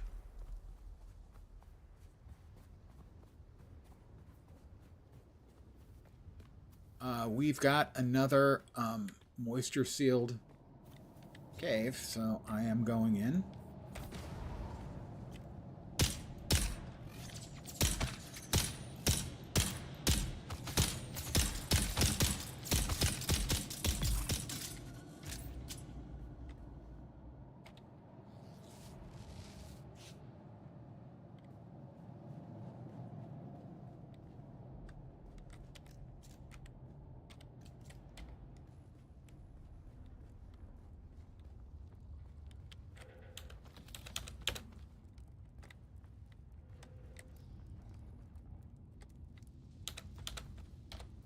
Pardon me, are you using your body's moisture? No? Oh, okay, thank you. That's very kind. I appreciate that. Donation for the cause.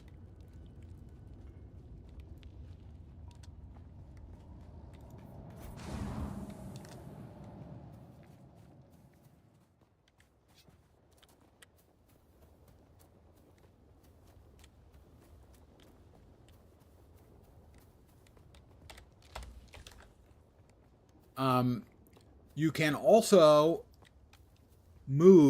have yourself, teleported in essence to another siege on the same server.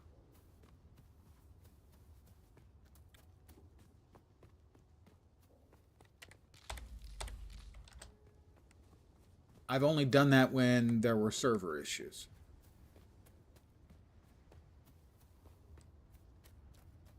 So if your siege is full, a friend could create a character on another siege on the same server, and you would be able to move between. There are some limitations on house building, so I can't remember if you could build another house, a house on somebody else's, on a different siege. I'm not positive how that works. You might be able to have houses on multiple sieges, but there's a limit on the total number of houses you can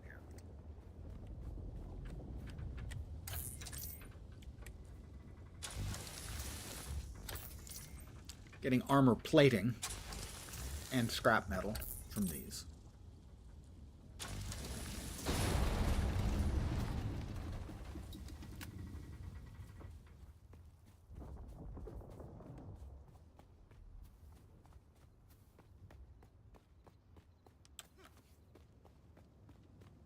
I will skip going into that one because we are working towards the Alcyon, which is right there.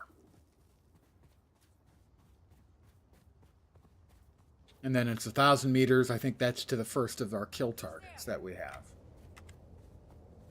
I heard somebody say something. Oh, there's a camp there.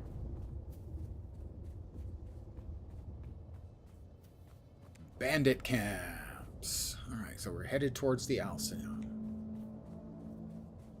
That is the sound of Sardaukar ships.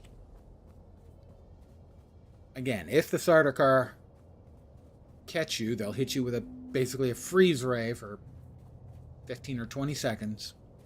And then they'll drop a bunch of mercenaries to kill you. In the early game, run, because they're tough. Later on in the game, players will go out of their way to get frozen so that mercenaries will drop so that they can kill them for their bodies. Because they get the corpses and will put the corpses into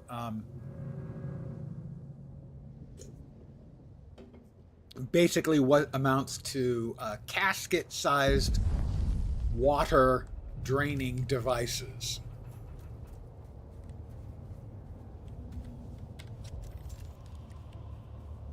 Alright, there are usually 3 NPCs out here. Unless somebody else has been around. There's one. It is, well, I mean, it is true to the source material.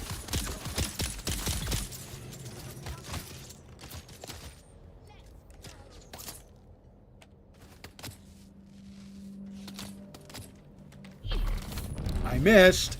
That's not good.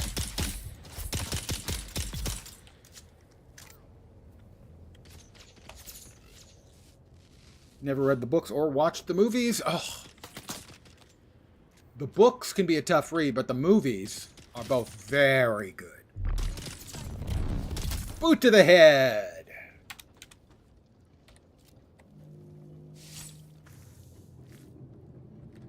Why, yes, I will take your blood. Thank you very much for offering. That's very kind.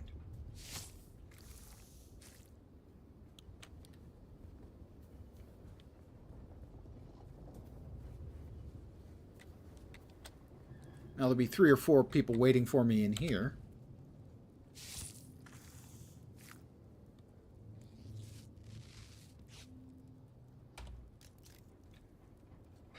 Printer is very obsessed with the books. It says it's a very good it's a difficult read. Like I said, the first one took me 5 or 6 tries. You know, I put it down and I'd come back and I'd start again, and it took me 5 or 6 tries. It's really, really good. It is not really approachable at the start. And generally, for me, a good read means something that's fun and simple and very immediately engaging. So I wouldn't say it's a good read. I'd say it's a great book.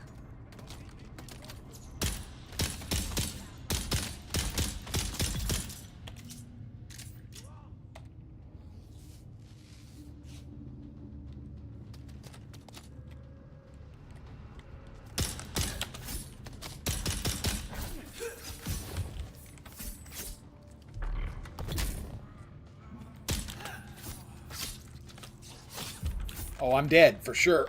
Gotta run. Gotta know when to hold him, when to fold him. At least until my flying knee kick comes back. It's back. I'm still dead. Don't reload. Just finish. Oh, that wasn't close at all. Never a problem. Everything was fine the whole time. Oh, he's not dead.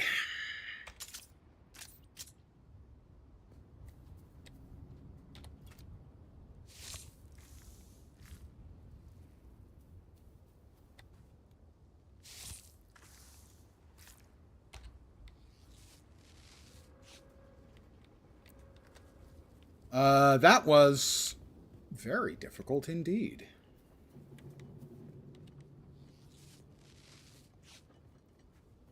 I'm very lucky to have not died. Oh.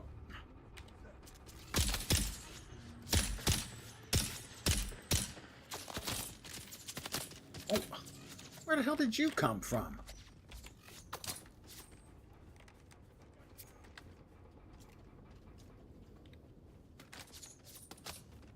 I've had enough of you, sir. How would you feel about a knee to the face? That all right with you, buddy? All right, we're full. We're carrying full bloods.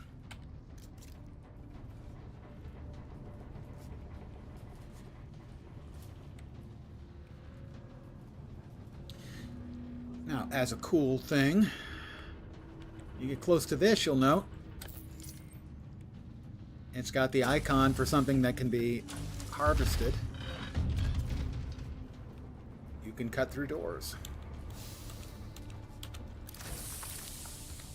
Plus, we just looted a crappity gun, but you'll note the crappity gun, it's partially damaged, but it still does a lot more damage than what we're doing. It does about 50% more damage. So, even though it's not going to last forever because it doesn't have a whole bunch of sort of wear and tear left in it. Doing 50% extra damage seems good.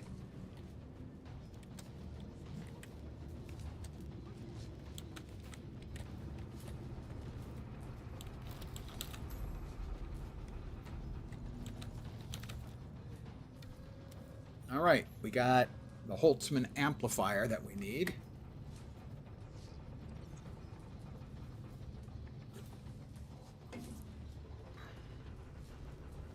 That's some story stuff that we don't really need, but go ahead. Mayday. This is Ensign Meredith commanding Alcyon. Lieutenant Lakers is down.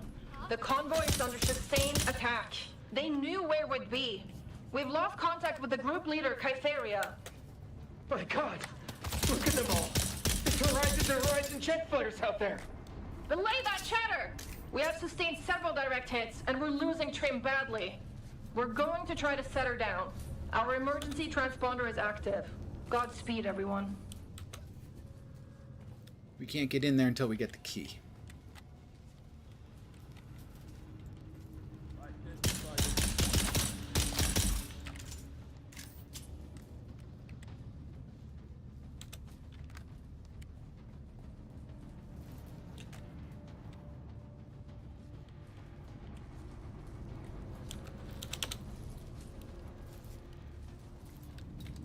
And another door that you need the cutter ray for.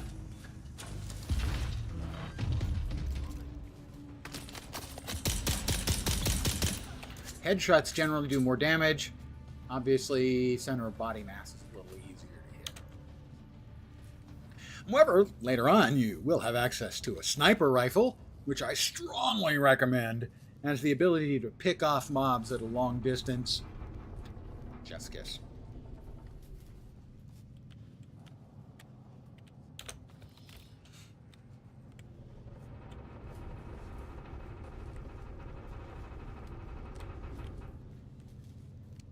We killed a couple that came out of here. But I think there was at least one more still in here. Oh, maybe he was the one who snuck around outside and was waiting for me at the door.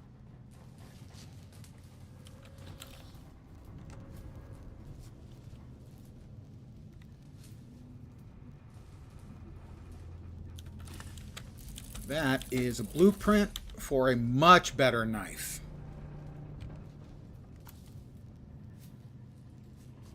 Alright, we've gotten everything we need out of here. We will need to get copper ore, but we have a lot of that left back at home.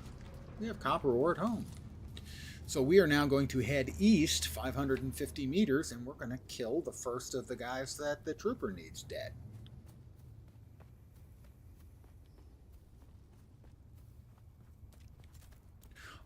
Also, as a point of interest for you, putting away any weapon or tool you're carrying will allow you to run slightly faster. I drank some water out of my still suit. I was feeling a bit parched, you know.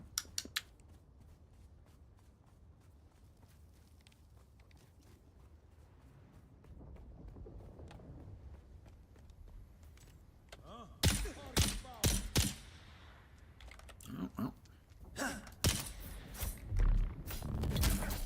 Boot to the head.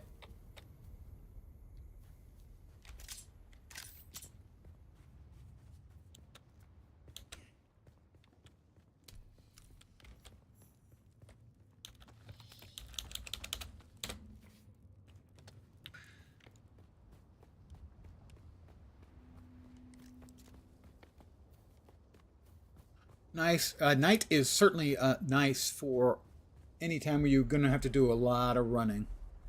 You don't have to worry about the heat, but you do have to worry about the Sardaukar. And their ships and spotlights, because they're jerks.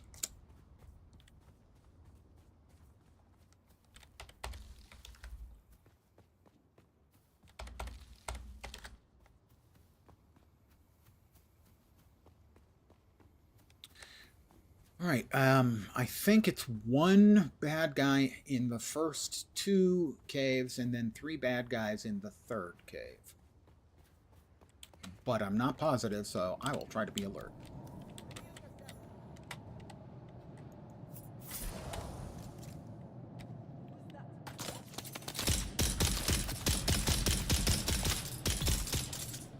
Also be aware that, I mentioned it before, there can be landmines in some of these places.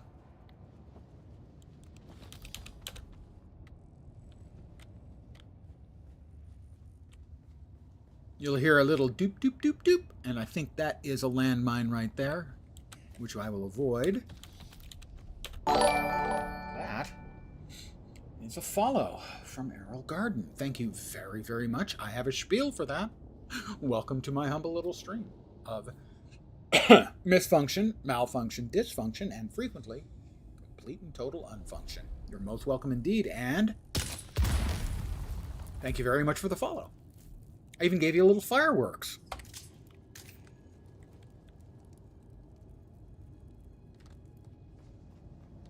We want to go out this way? I'm not sure we do. No, more dudes. Generally speaking, at this point, you want to play it pretty safe.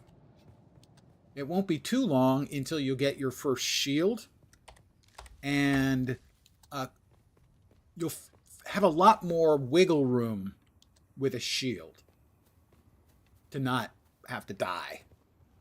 Not humble just because you have a low amount of people. No, well, no, it's humble in that I am not one of those streamers who puts an enormous amount of time and effort into gussying up the stream. I don't have a lot of emotes. I don't have visual or sound effects or any of that sort of stuff.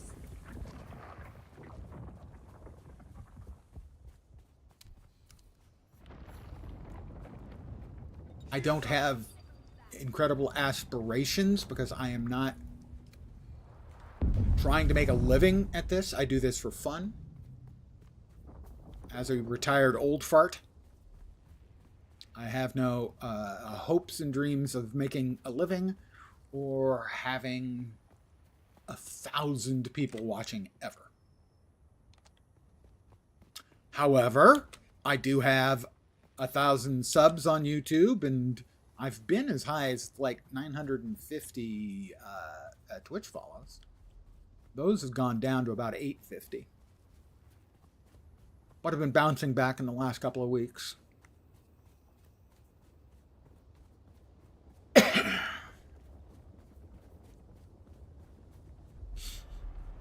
You know, it's humble because I bought a camera, I bought a mic, I started streaming for fun.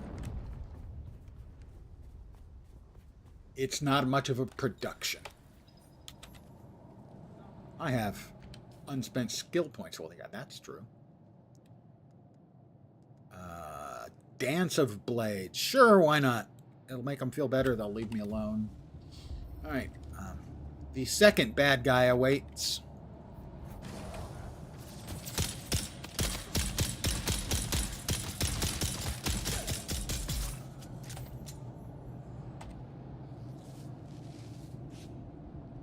And again, mines. And they call it a mine. A mine.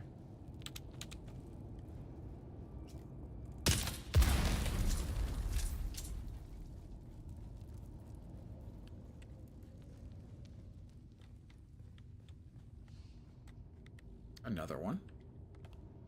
But we can just run by. That time you got to hear the sound of a mine. You missed Guild Wars 1? Well, they did. I mean, they did have, for the anniversary, they did add some additional stuff in. Access to things that were previously inaccessible unless you were around for the specific period of time or in the specific location.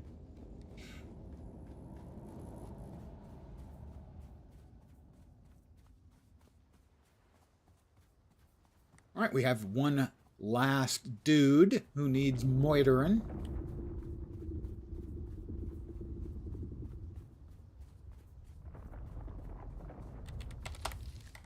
I'm going to go ahead and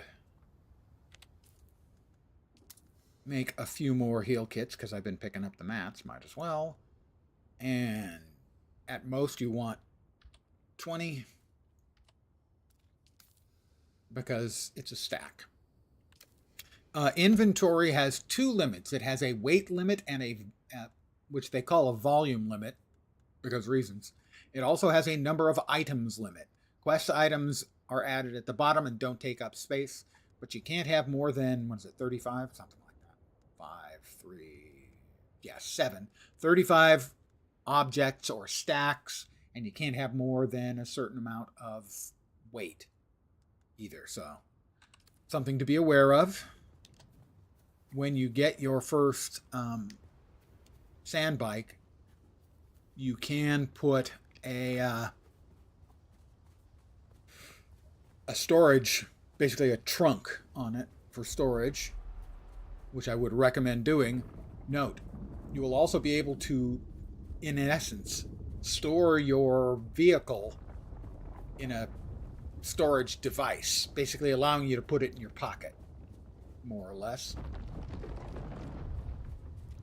And you won't be able to do that. Oh, there, it's Shai Halud.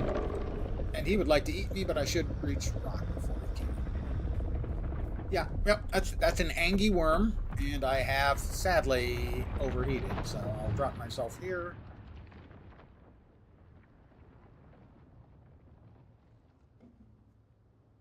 I don't remember what I was saying before the Angie word came up.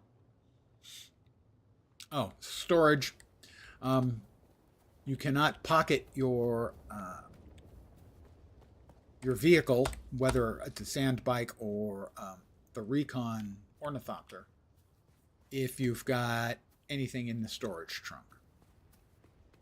So you cannot do recursive storing. All right, here we go. Third guy. There are historically 3 bad guys in here.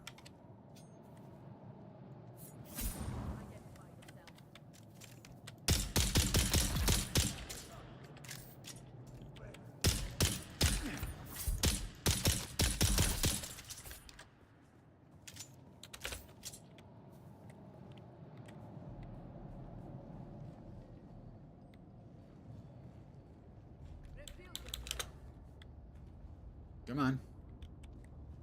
Come on out. They're up above. Nope, there they are.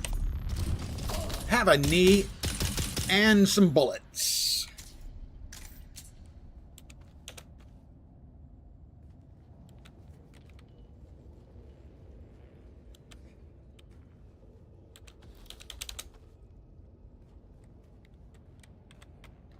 All right. And now we head back. Don't worry, it's a mere 2.5 kilometers away. That's about 1.5 miles, a little over. I will sip some water from the catch pockets of my still suit. No reason to be stupid. Go ahead and heal yourself all the way up.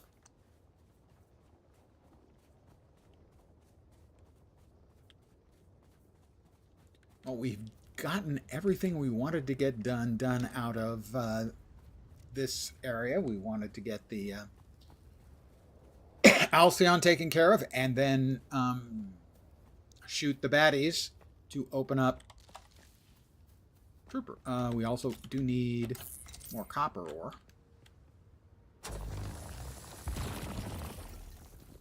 That's not great.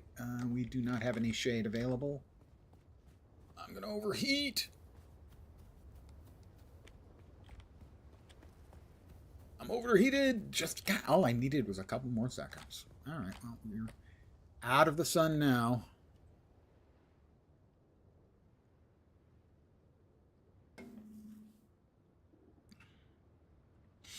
And there we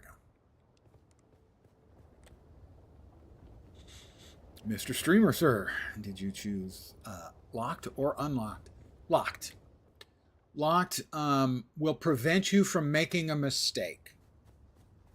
After you've played a time or two through the early game, unlocked would be fine, but especially for first time, you want locked. Basically, it's going to walk you through the progression of crafting in the game. So you'll craft the parts you need as you need them. Oh, we've got a dude, or possibly doodad. Pardon me, sir or ma'am. Might I miss a word with you? I missed, and we're overheated again.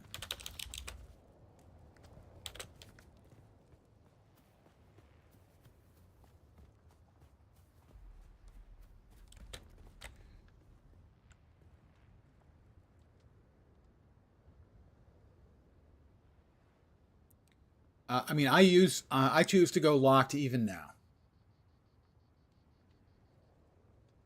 When I theoretically could freely do all of the stuff and not have to worry about it, but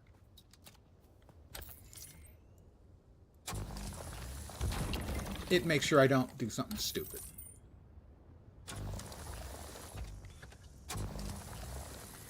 Oh, come on. Which little blue area am I not shooting correctly? There we go.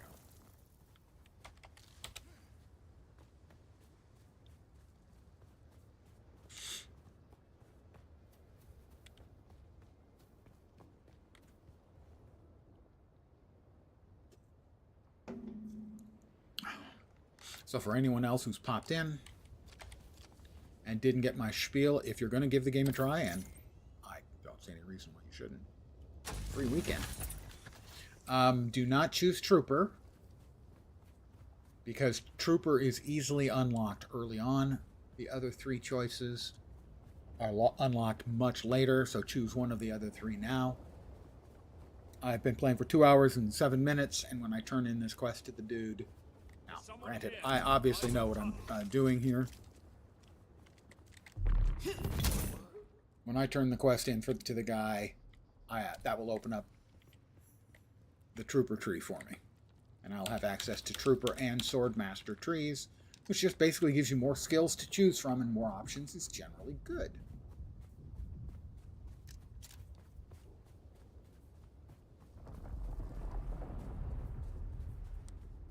Trooper is a perfectly fine choice, but because you'll be able to unlock it, you know, in my case, 2 hours and 10 minutes in your case, maybe, you know, a significant amount more. Oh, hi, sir. Ooh, right to the head. That's going to leave a mark. On the other hand, I killed the previous resident here, and sadly, the goodie box is already opened because I killed the previous resident. The NPCs respawn relatively quickly. I don't know, 5 or 10 minutes, something like that. The boxes are on a longer cooldown. Might be 4 hours? 2 hours? Something like that. So you can't basically just farm, you know, one batch of mobs and cave forever.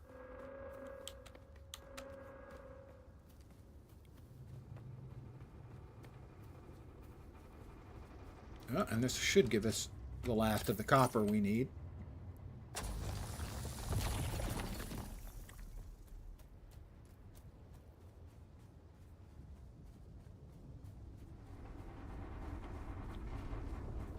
We'll have to fabricate a full set of scavenger rags, which, frankly, that doesn't sound all that good.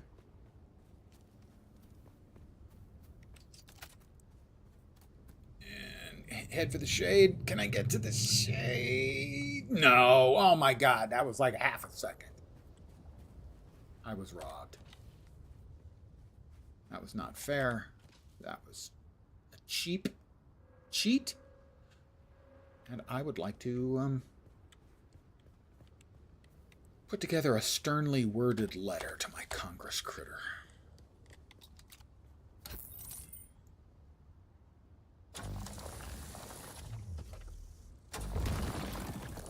I'm at 168 out of 175 volume, so I'm almost overloaded. Oh, look. I'll identify myself. It's need to know. Get it? It's need to... Never mind.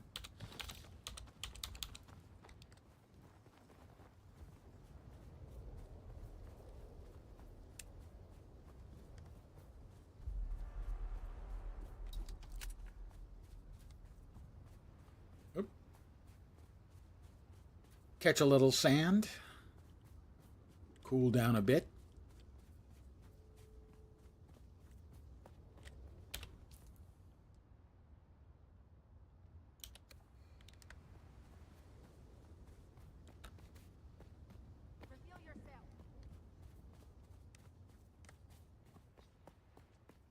You see, I run away from that one. I saved their life. I saved their life by not murdering them. That's actually a very strange rationalization, but I'm going to stick with it. I saved their life by not killing them.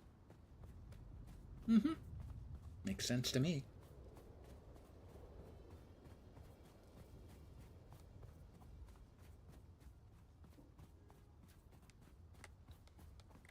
Where are we? We are heading there. However, we will be back in this location quite soon. As we are a little low on water. I'd like to suck plant, please. Can we have a plant suck location? Oh, crap. I have a little bit of water in my still suit, but I would rather suck plant and then drink from the still suit. Plant sucking. Pardon me. While I do this. Oh, Lens, you are such a wit.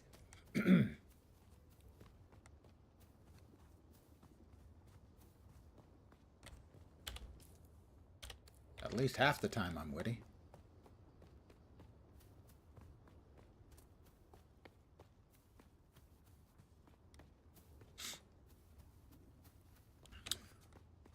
We will get back. We will fabricate scavenger rags, which are better than the armor equivalent that I'm currently wearing. You can catch yourself in mid-fall, and that can prevent damage. You do take falling damage. So you do have to be careful, at least until you get a suspensor belt. We didn't get one of those, did we? No, we don't have a suspensor belt yet. But we did get a Calef's Drinker. Which we'll go ahead and learn. I guess we have to be at home to learn the recipe.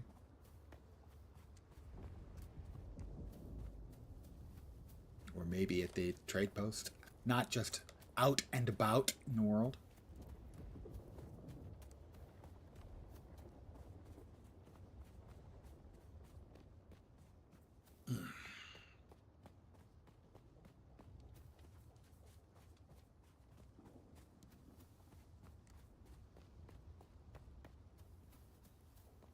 There it is. Griffin's Landing. Griffin's Reach. Griffin's something. Obviously named for Peter Griffin.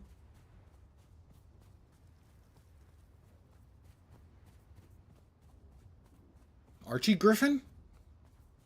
Merv Griffith?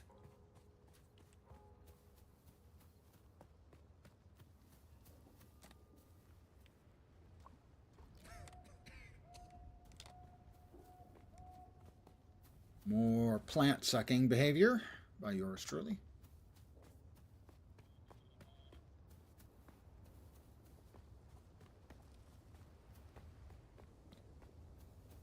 So we'll be researching scavenger rags, the Karpov 38, and the Kinjal. Kinjal's a knife, better knife than the base one you start with, but we did get a blueprint for a much better knife.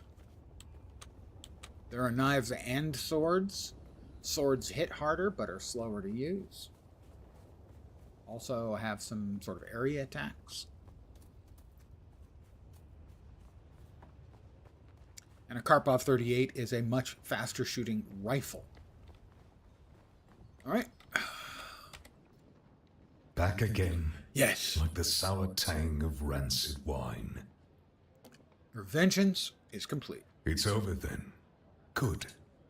Did they deserve to die? Who knows? But the deed is done regardless. Yes, it is. What did they do to you? Oh, they took me to a bar. Got me drunk on spice beer and plied me with samuta. When the battle started, I could barely walk. So, they were your drinking partners? Aye. Killing them changes nothing of who I am. But sour wine and sour vengeance are both to my tastes. Now shut your mouth and let me train you. I'd swear you're a fully trained trooper pulling one over on me. Right, I can't figure out the angle on such a scam. Who are you? Nah, I don't want to know. Goodbye. Unlocks the trooper skill tree. So, skills. Trooper is now unlocked. We want the Shigawire Claw. As it is too good to not want, actually. It's that good. And we're going to go ahead and put that in our second place. We now have access to the Shigawire Claw and its awesomeness. We will deliver the items, the Holtzman amplifier.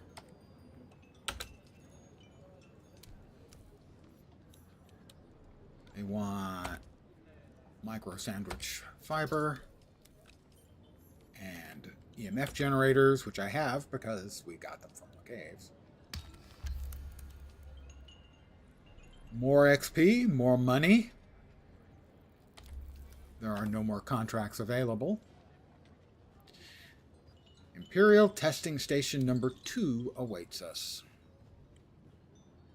But first, we gotta go home. Home is where you wear your hat. I feel so break up, I want to go home. Ow.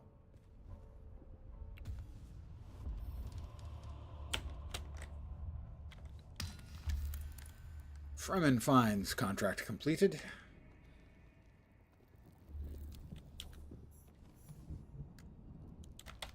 Oh, didn't mean to fall that far.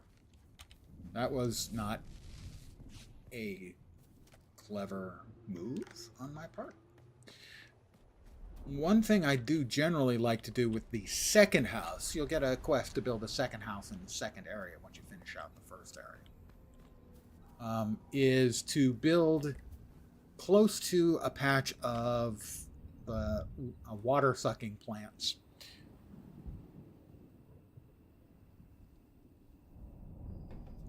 First, because it does allow you to emergency hydrate like that.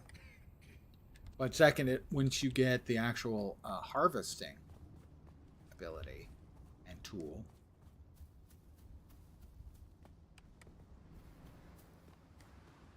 it provides a constant source of water basically before every day starts.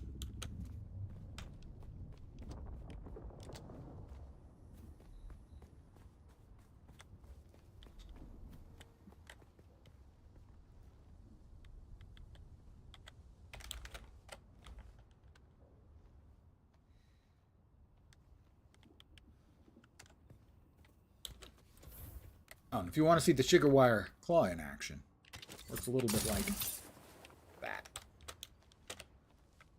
I didn't grab anything at the top because, well, didn't need to. I need to come in here. Honey, I'm home.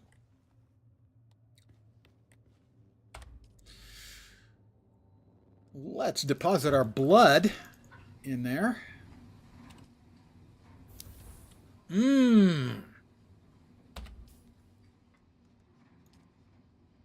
All right, that's the scavenger rags, the Karpov 38, and the Kinjal.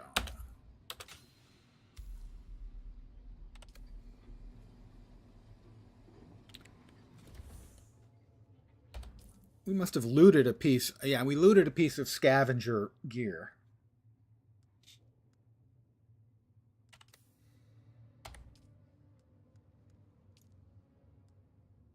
Scavenger pants, scavenger boots, scavenger hood, scavenger gloves. We'll make the scavenger chest piece too.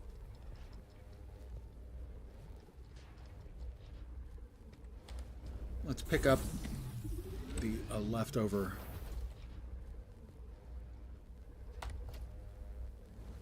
copper. And we could use a second storage unit. Long button.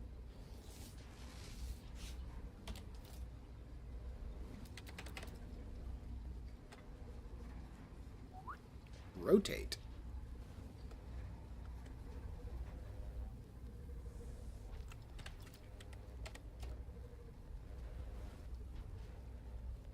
Let's see. Copper ore. Fuel cells.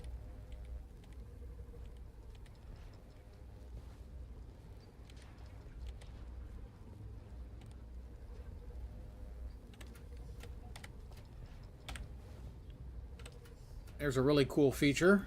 You'll note we have granite in our bags, and there is granite in here. If you walk up to a storage unit and hit F for quick deposit, anything that you have in your inventory and you have a stack in the container, it will move it from your inventory to the container. So that just moved salvaged metal, granite, and a small vehicle cell, because I already had those in there.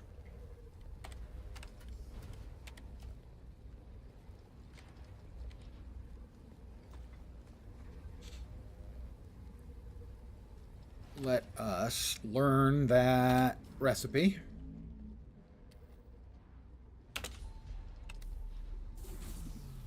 All right, that finished up. We have now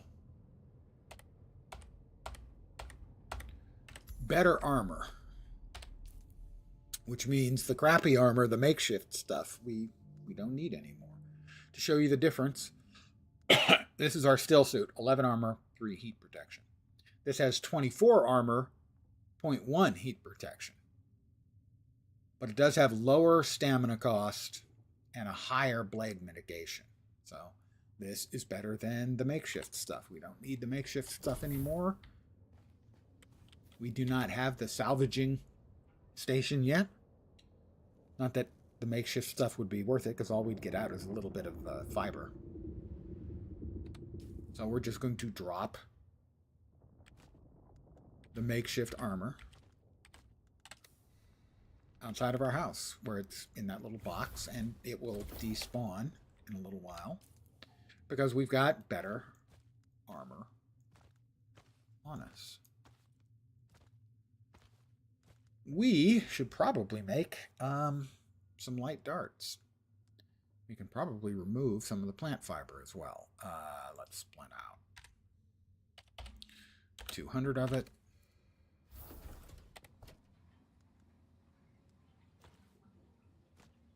We're going to need, okay, well, we can just use it over here.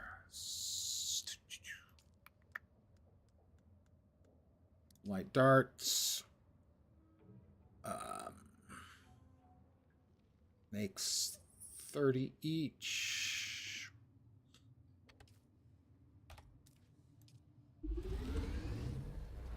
All right, we need to fabricate a Karpov 38 and a Kinjal. Karpov 38. We don't have enough what for the Kinjal? We need more copper ingots. Copper ingots.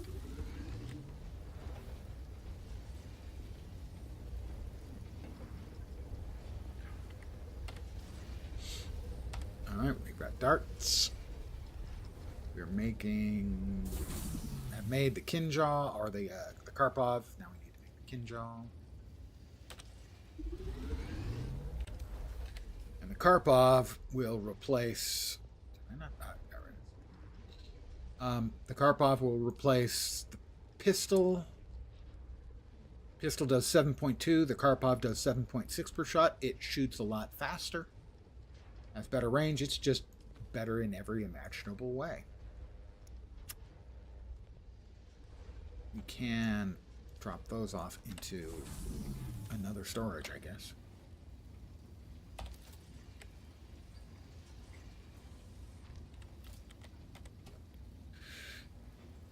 That and that and that.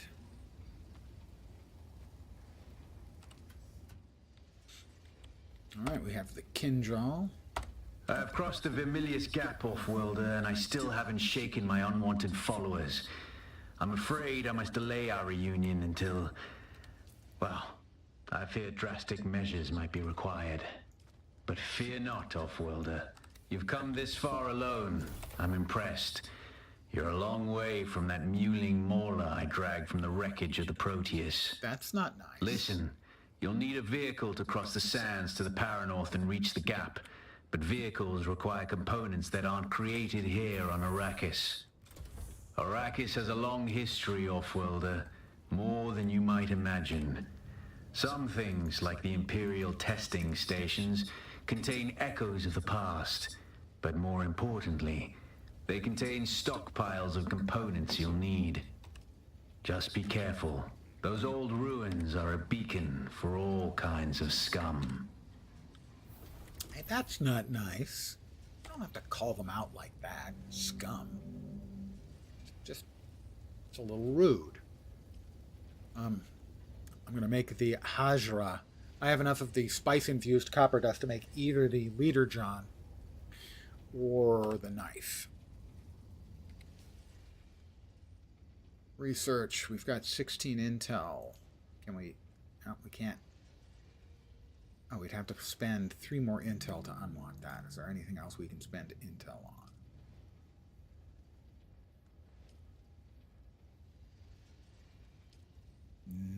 No. No, there is not. So, we're going to make the leader John.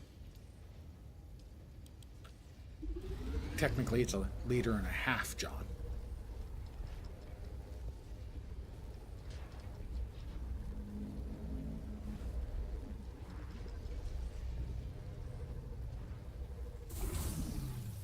Yeah, the Caliph's drinker requires 2, and we only have 1. Not that I'm bitter. His default value is bitter, boys and girls.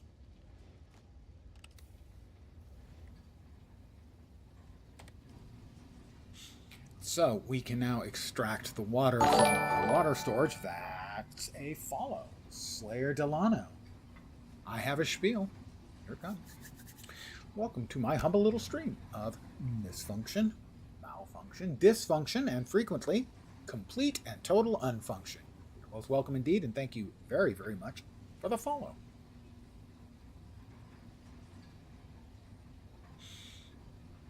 I am doing okay. I'm doing adequately well. I will now move water from the blood purifier into my liter John, and I now have carrying around about half a liter of water.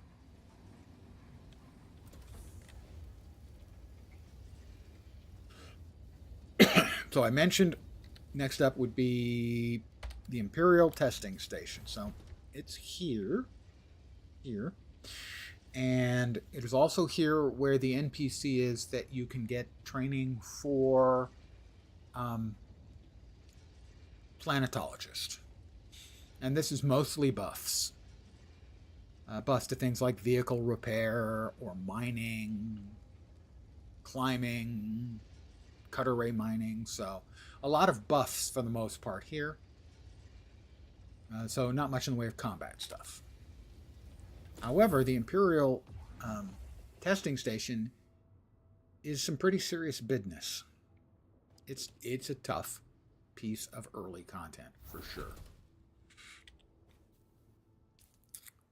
Okay, we have only the necessaries we are carrying. That's good.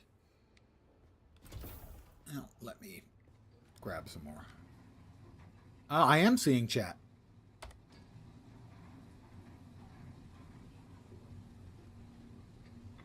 Yep, I am seeing Twitch chat, and that includes you. We will extract the water. We don't want to drink blood. Let's see. We need more dew sucking.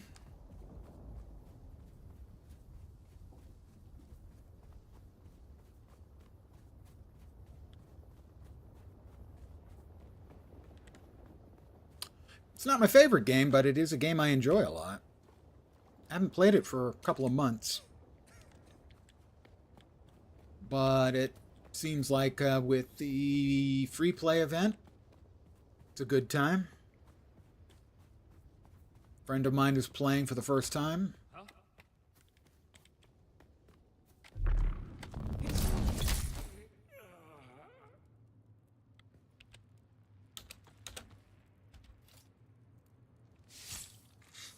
I streamed it a bunch when it first came out.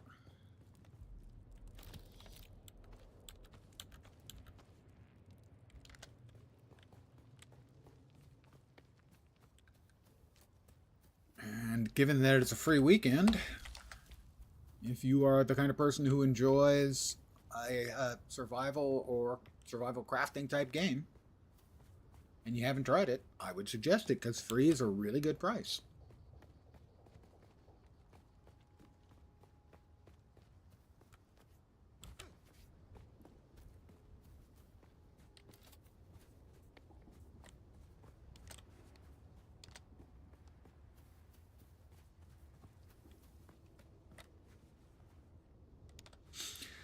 So it's about 860 meters away, so that's about half a mile.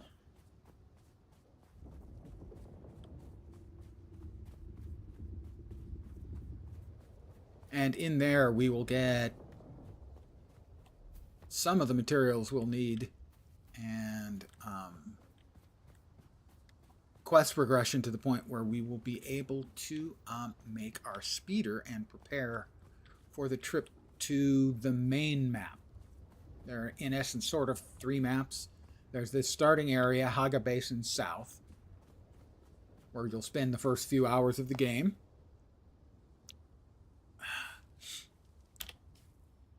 This is Haga Basin South, and then you'll drive north to about this area, and this whole area of the map then will open up. The third map is the deep desert map, which includes half of it's PvE and half of it is PvP enabled. All right, now I'm going to show you the difference between the Karpov rifle and the pistol we were using earlier. That's the difference.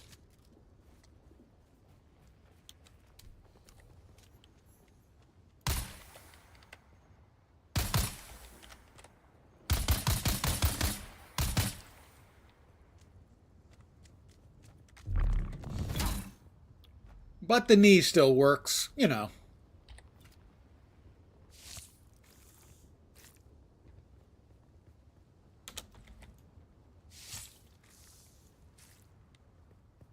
The knee still works.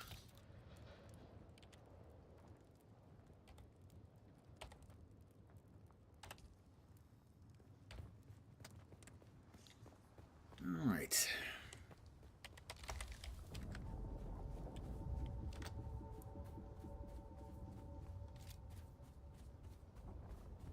So I will grab the quest. Are you sure about that, lady? I don't know if that was a good idea.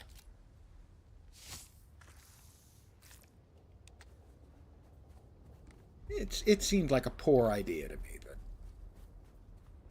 I don't want to take away her agency. She should be allowed to make her own choices in life and death. So we will talk to the NPC. Oh, can we get into the shade? Yay, shade. And hydration. Oh, I play all kinds of games. I have played like 100 different games on stream. My most played games are Guild Wars 2. Played a lot of Path of Exile, City of Heroes. Mostly RPGs, MMORPGs, ARPGs, and I've gotten into the survival crafting genre in the last year or two. Good morning, Fizbit.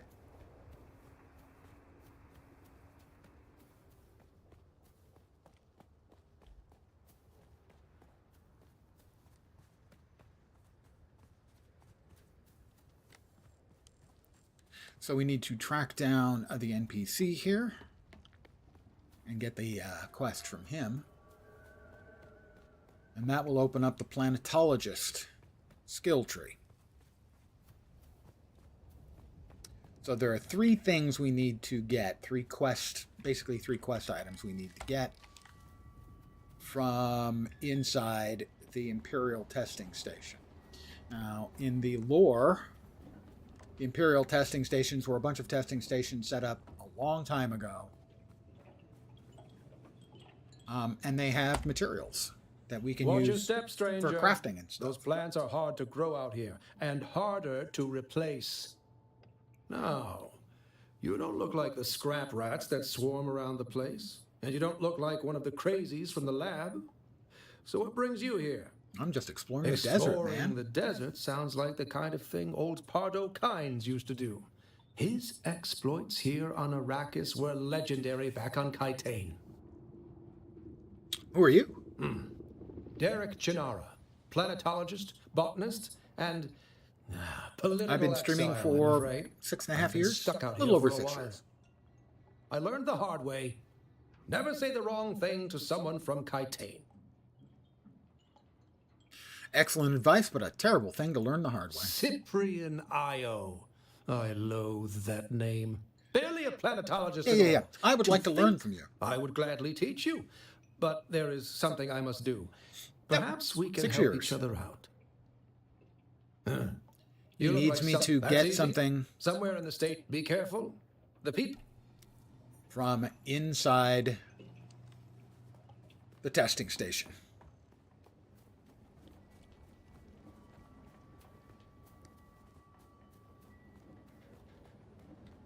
Whoop. Don't want to fall. Oh, and I fell.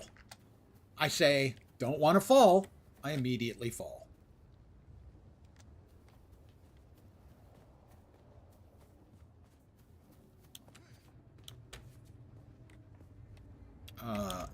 Don't want to fall.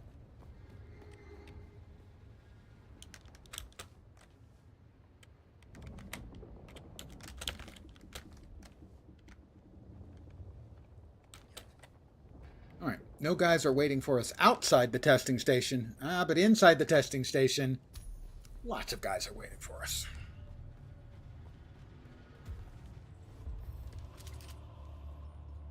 I do have emojis. If this is a commercial solicitation, you can leave now. Thank you. I am not interested in employing someone to give me emojis and help me make my channel more attractive to people. Yeah, you can leave now. Bye.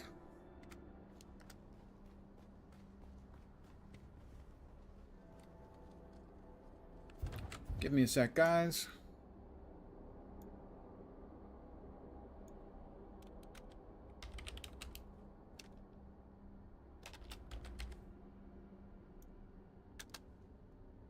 He's gone.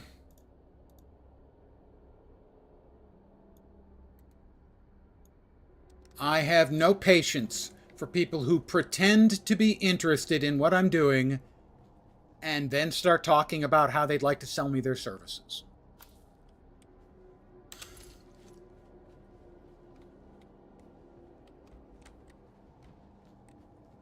Yep. Oh, yeah.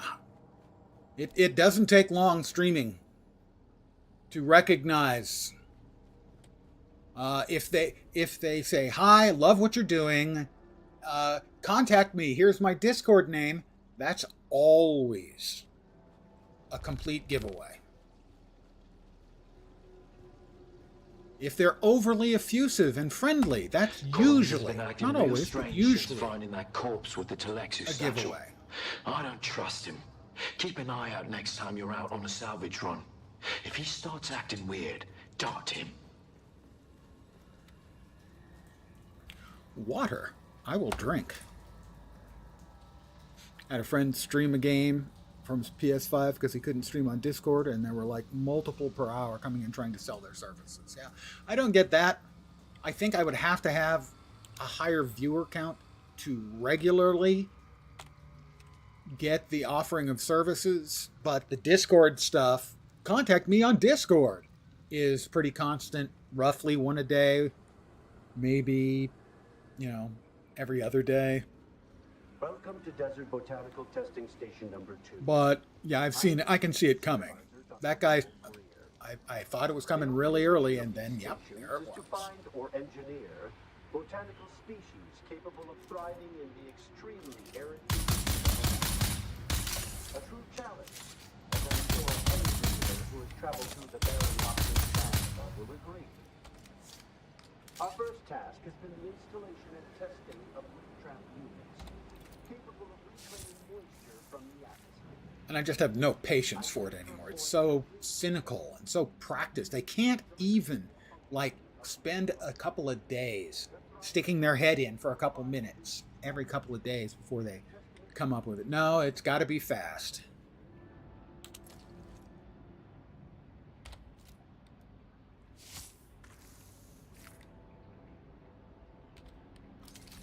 And obviously, it's complete and utter bullshit how much they love your stream. My bags are full. Well, my blood bags are full anyway.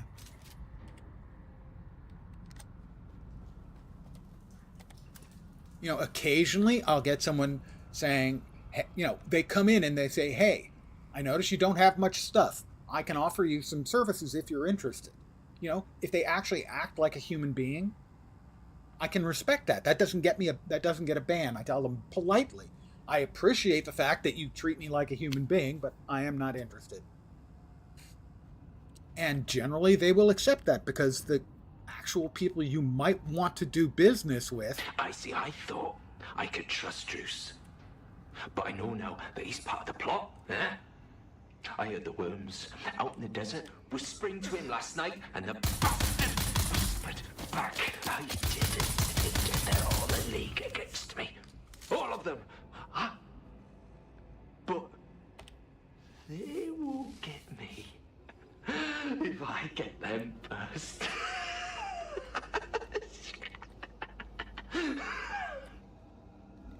Totally not crazy or anything, by the way.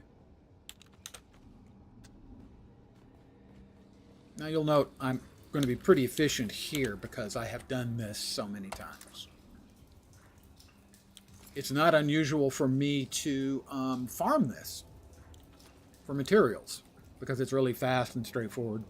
Admittedly cringed a bit seeing them coming in. Like the approach of just saying outright you're not interested in kicking them out quick. Yeah. It took me a while.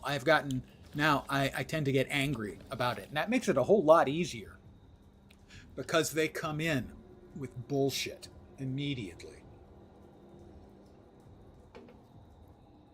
How much they like this stream. They think I'm cool and doing great work. It's so fake that it just makes me mad. Once I'm mad, it's really easy for me to just give them the boot.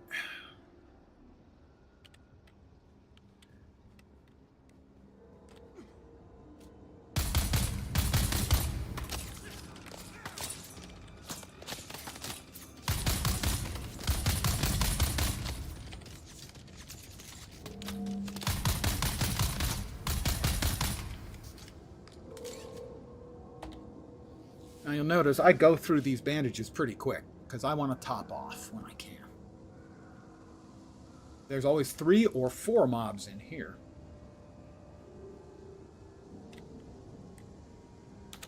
But a bad fight can snowball. Haha, we're on Arrakis. There are no snowballs. A bad fight can snowball pretty quick.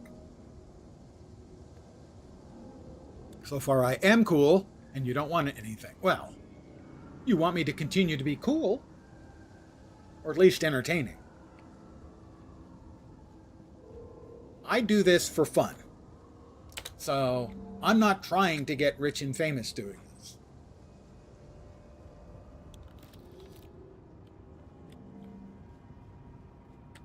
So I do this for fun.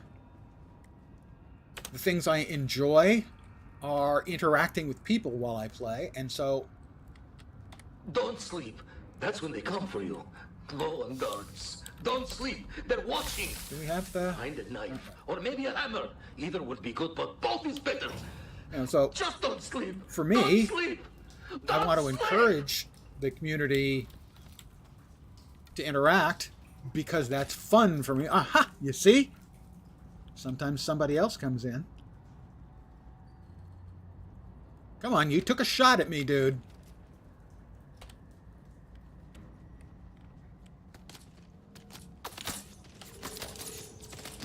Oh, multiples.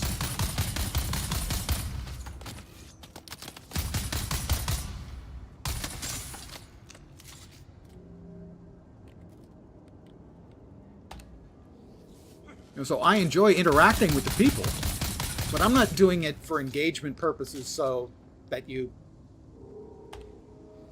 subscribe. Believe me, your subscriptions, give them to a young streamer who you find cool and interesting who's trying to make it. What I want from the people who hang out here is for them to have a good time so that I can have a good time. I think I'm a better streamer. I think my streams are better when I have an engaged, chat. And that's you guys. That's what I hope for and want from you guys. Stream seems to be a little jumpy for you. Anyone else? If anyone else is seeing that, please do let me know in the chat.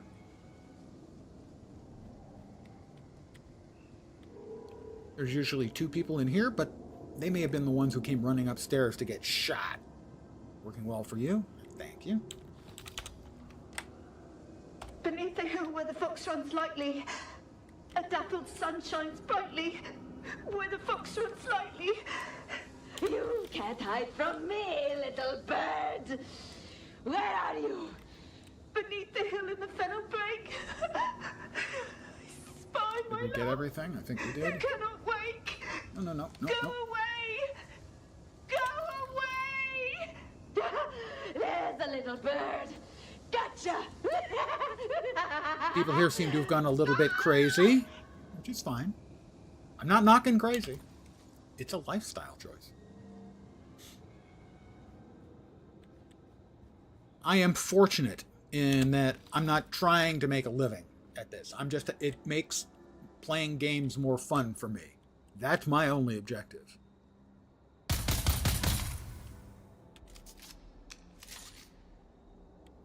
Usually 2 more in here. And then we have an actually difficult fight.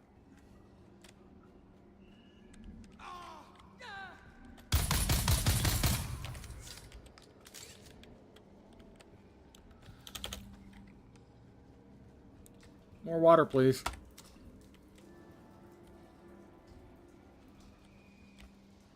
You have to find these bands to open doors.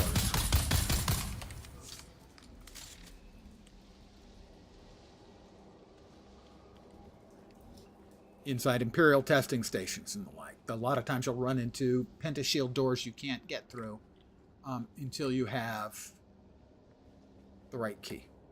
Also note there are things like this, which is, it's not a secret door, it's just not an obvious door. One thing to look for is you'll note up at the top, 23 meters, that's a quest object, and that's an indicator that there was something in here. If you didn't know, you would be looking for that indicator. You'd come to this wall and you'd see the light, hopefully, and get close enough to see that you can activate it.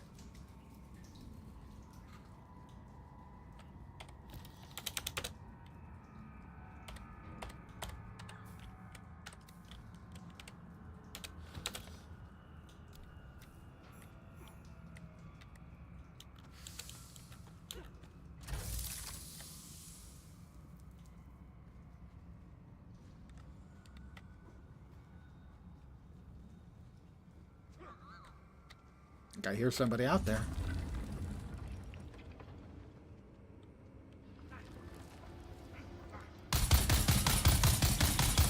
Three of them? What the heck is up with that? Wasn't expecting that. That's not usual. That's the phone ringing. That will be a scam or fraud caller. It doesn't just happen on Discord. It happens on the phone, too. I'm going to mute for a second so you don't have to listen to it.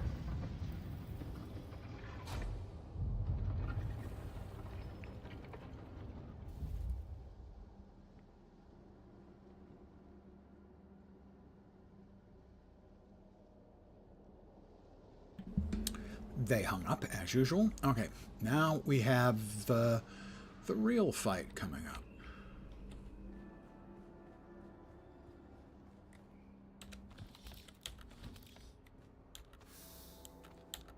We now also have a passive suspensor belt, which is good. That means we can now leap off tall places and it will automatically slow our fall. You can fall far enough that it'll run out of power and you'll then fall the rest of the way without the suspensor, and that will kill you.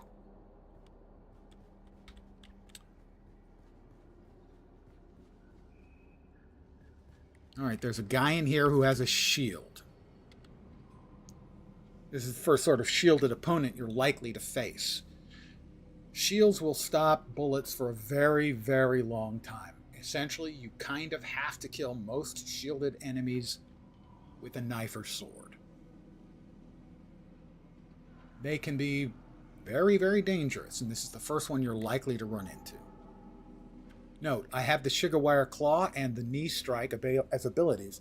The Shigawire Claw isn't really a combat skill, but it will yoink a person to you or stun them briefly if they're in front of you, giving you a chance for extra attacks. So it's not, strictly speaking, a combat skill, but it does have its uses in combat.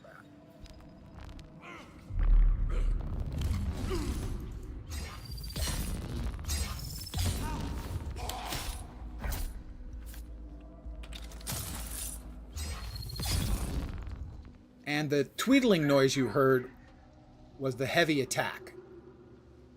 That's holding down the left mouse instead of just clicking it. And that makes a low, slow attack to get through the shields and does extra damage.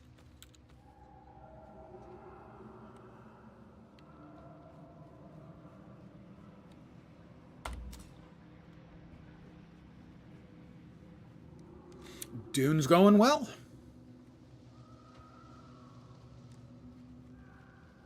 Just about to finish the first Imperial testing station. There's another one that you get a quest for when you get to the second map area that I recommend waiting a good long time to do, as it is extremely difficult. And to my mind, really shouldn't show up that early because it is so difficult. And it shows up really early in the game.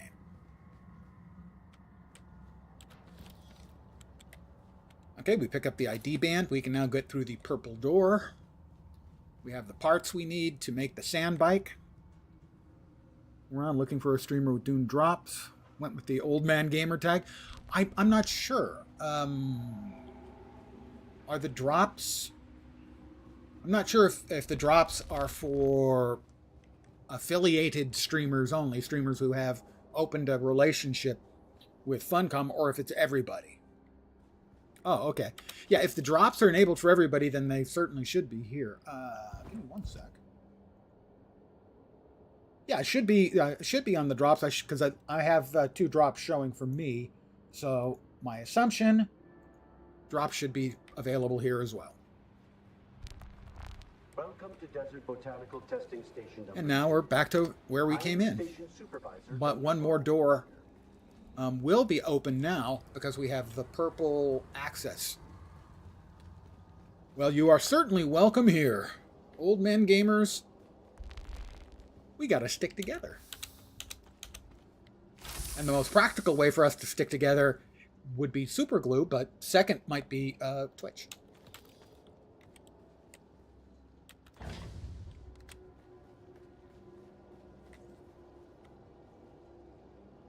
Same haircut and a gray beard as well. Yeah. Haircut. Rough Rider _TM has followed, and you get a heartfelt, actual, real spiel, unlike the guy I had to ban earlier. Welcome to my humble little stream of misfunction, malfunction, dysfunction, and frequently complete and total unfunction. You're most welcome indeed, and thank you very, very much for the follow.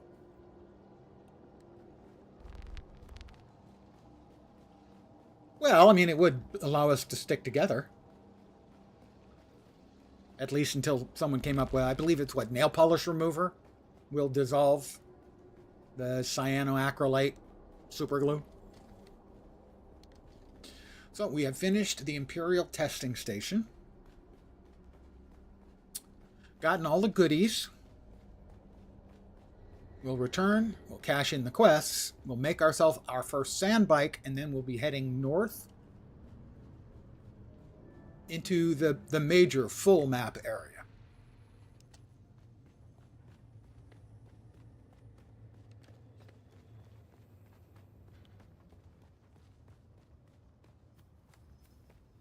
Where I will probably take a break, but that's probably 20 minutes from now.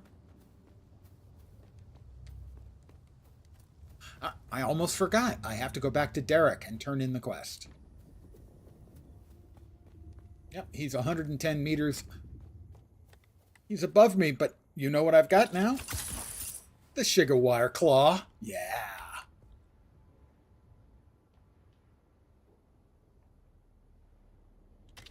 So once again, I'll keep repeating this because I think it's important. Anyone else interested in the game should not choose the Trooper as the first class choice, because Trooper unlocks 2 to 4 hours into the game. It was about an hour and a half for me because I've done it many times before.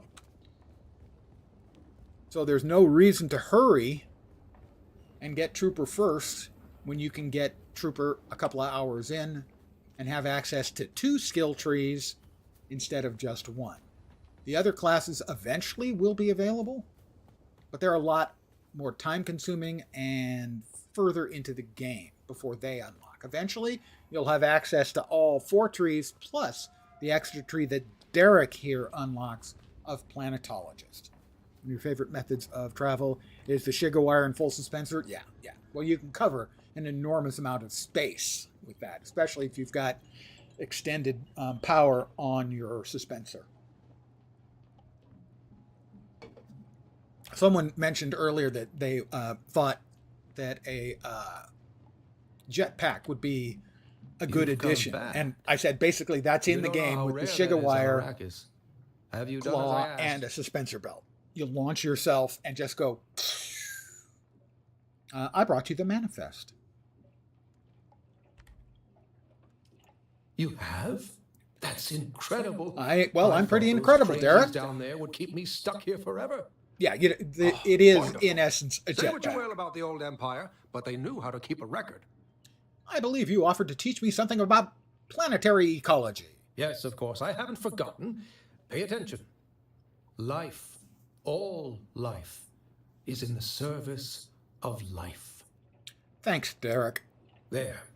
Though I must confess, I wasn't expecting such an apt pupil. It was more like you were remembering than learning. Odd. Odd. Thanks, Derek. Go to skills. You'll now see we have our starting skill of Swordmaster. We have Trooper that we unlocked earlier, and now Planetologist. Bene Gesserit and Mentat will take a significant amount more time. You can get the first tier of Mentat pretty quick. But Bene Gesserit is significantly more work. But we do have access to here. It has opened up the first bottom tier of stuff. The cutter ray mining, an additional 10% from vehicle and 2% from handheld. Not a big deal, but, might as well start with something. You can really launch yourself once you get the timing down. Yeah, I have seen some people cover enormous amounts of space.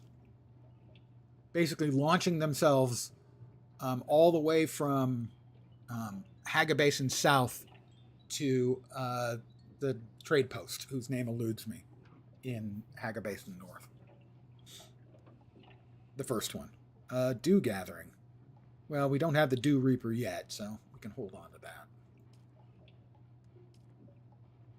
Let's unlock the research schematics for the sand bike. All right, we need to deliver the poison snooper. We now have, I mentioned it earlier,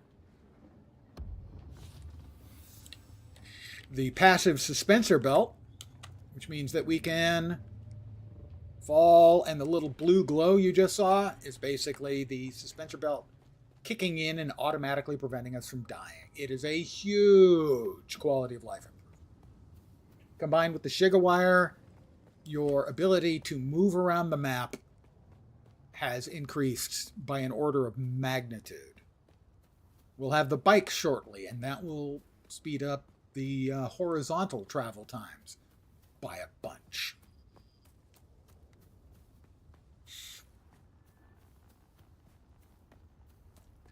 They do a good job, I think, in sort of staging your ability to move throughout the world, from running to running with the Shigawire and the suspensor belt, providing a lot more flexibility, to the sand bike, and eventually the ornithopter. And while they have put in a lot of work to have things feel appropriate for the setting, for what we know from the books and or movies.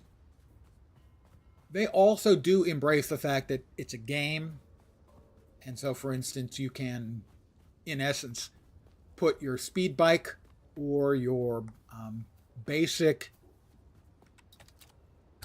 recon thopter into what amounts to a bag,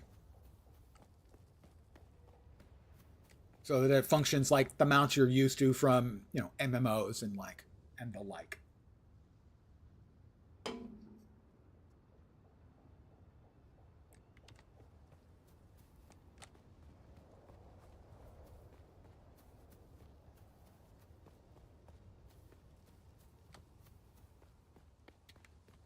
So they aim for a consistency with the books and movies, a logical consistency, but they're not afraid to make certain sacrifices because it's a goddamn game.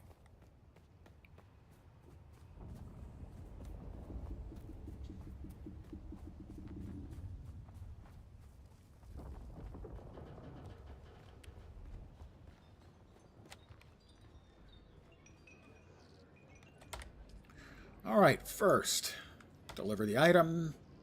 Automated poison snooper.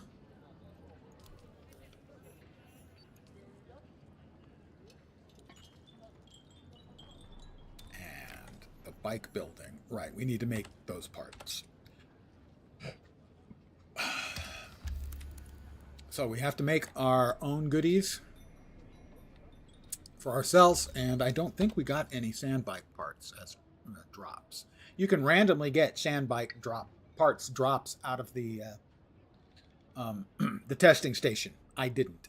We also did get the Emperor's Wings, which is another schematic. That's for a more active suspensor belt, but for the early part of the game, I prefer the passive suspensor belt, actually.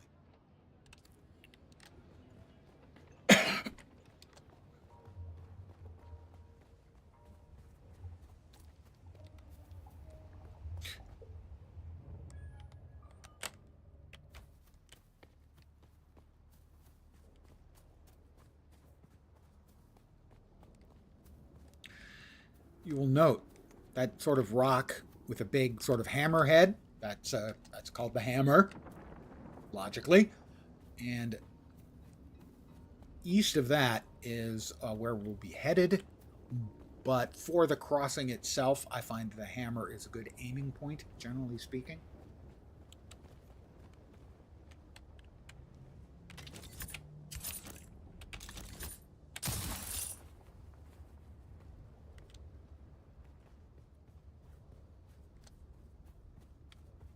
You do not want to dawdle once you start making your crossing. All right. We'll drop off the extra stuffs we don't need. We did get copper infused. We did get copper infused spice dust. Spice infused copper dust. Not copper infused spice dust. Quick deposit. All right, what did we empty out that we didn't want to empty out? Because I always do that. We want to keep some plant fiber for bandages.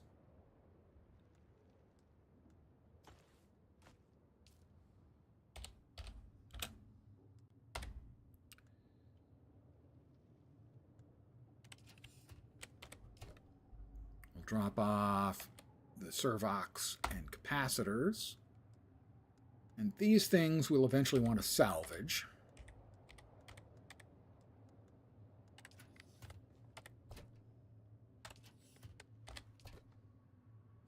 Of course. All right, we need to build the sand bike parts. So, a PSU, 3 treads, and an engine.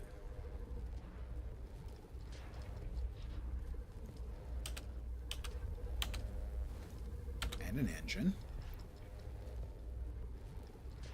And a chassis. And we need more materials for the hull. That's not enough. We're going to need more copper, right? Copper was the thing we were short on. For the hull, we need 4 more copper ingots. Hey!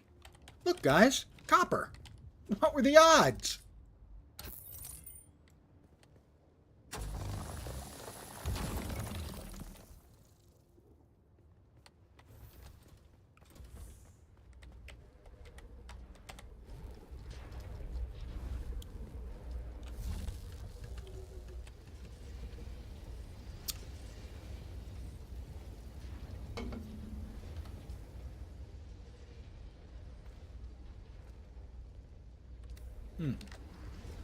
We definitely want to deposit the water, extract the water, sorry, into our leader John and deposit the blood we're carrying.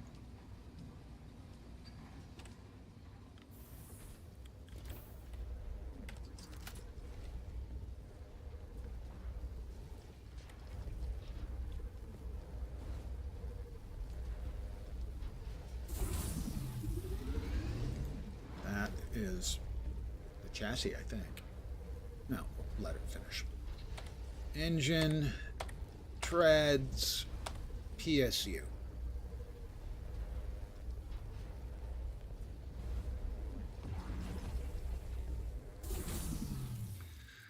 Chassis, and we need the hull. Right? Yes.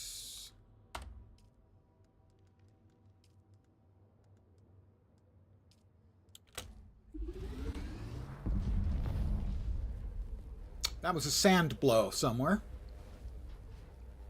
When you hear a kaboom and your screen shakes like that, somewhere a spice blow has occurred. Sand blow, I think I said. Spice blow. All right. All right, we have fabricated all the parts, but we need the tool for putting the parts together. Research the small chemical factory for the fuel cell.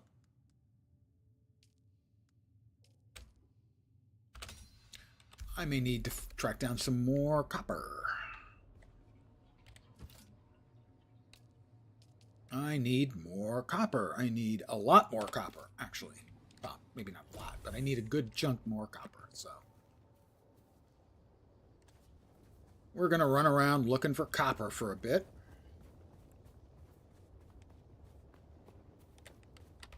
Did I not?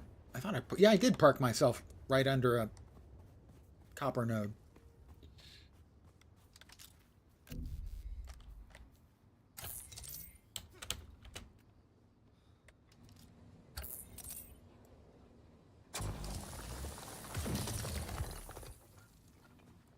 But I need a lot of copper. It was like, I had like 8 and I needed like 45.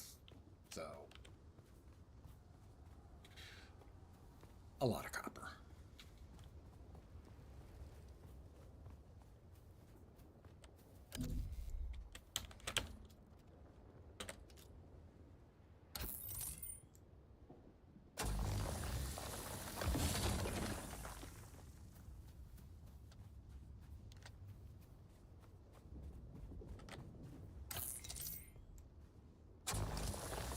I'm also going to need to make like 2 treads and a PSU or something like that for a quest as well. So once I finish making my stuff, I'm not done.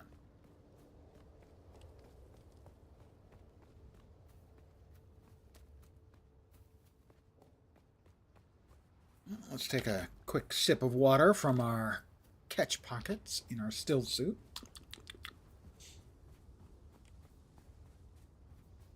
Couple more ore nodes here.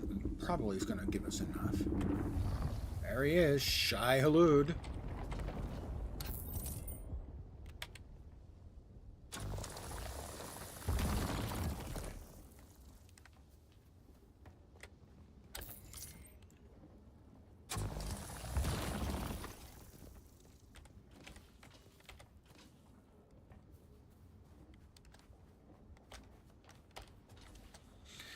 Highest level in this game so far, about 140, a little over 140.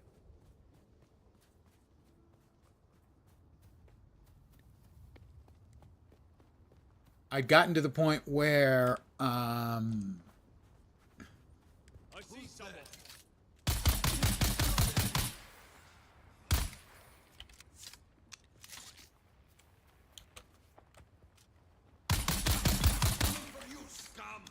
I'd gotten to the point where realistically I'd gotten everything I wanted out of the non-PvP areas, in essence. And I did a little bit of stuff in the deep desert, but not a bunch. And it just felt like the curve had gotten very, very steep for, getting where I'm going the wrong way. The curve had gotten very, very steep for progressing. And I was looking at just a whole lot more grinding. And so I have like characters on 5, now 6 servers because I enjoy the part of the game basically up to about that point. The amount of grind required to move into the last tier of stuff just seems really imposing. We needed a buttload more copper, please.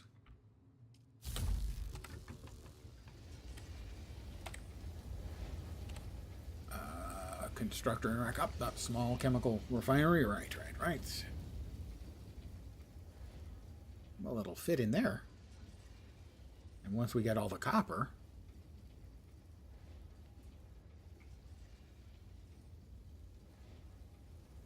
I guess it won't even let you place it if you don't have the mats. That's interesting.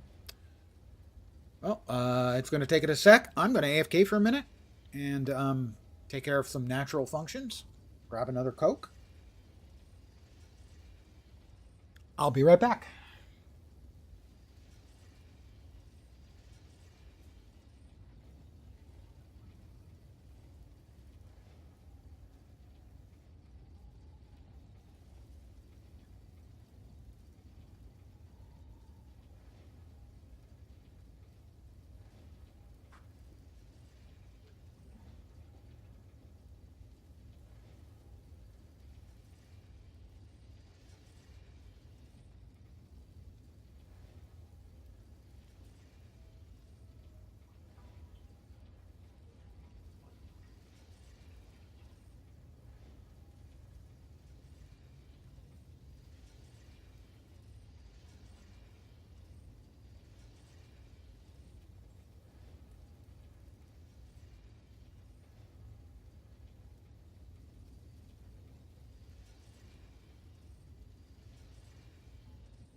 And I'm back. Ta-da.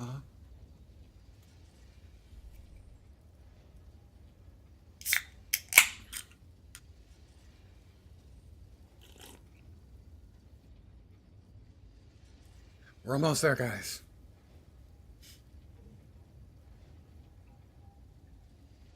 I'm probably going to need more copper because I'm going to need to make an engine in 3 treads for a quest as well.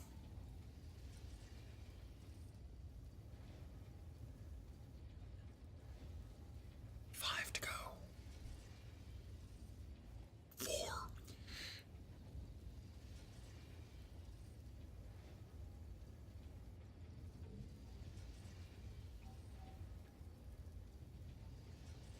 Two to go, guys. We're almost there. We're almost free. Not really.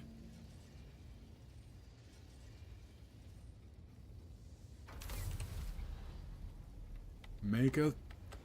Oh, do I have to...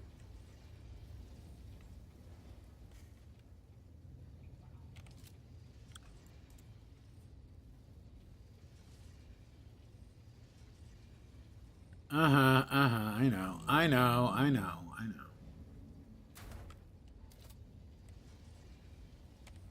put it in backwards. Fabricate a welding torch, Mark 1.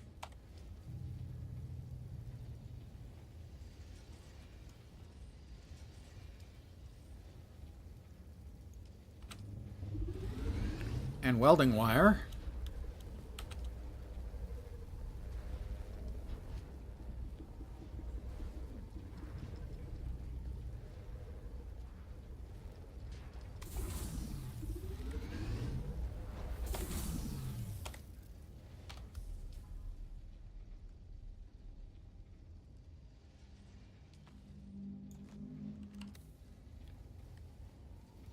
Funny thing is, I didn't actually need the chemical refinery, but they make you want to make it. Thank you. I forget that occasionally, and that's like 2 days out of 3, so now I feel shame. I don't feel too bad about forgetting about it occasionally, but like twice in 3 days? Ugh. Come on, Lens, get your shit together. All right, I'll get my shit together. Yeah, that's not happening anytime soon.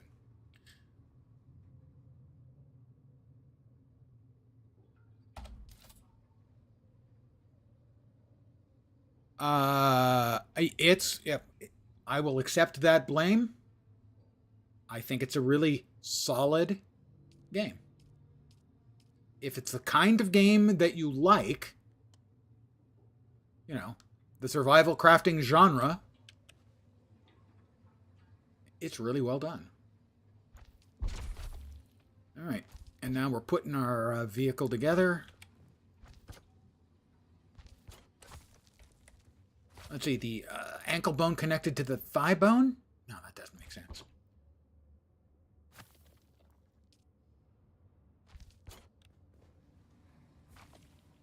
The PSU, there we go. Refuel the sand bike. Well, we have in our possession right now a small vehicle fuel cell.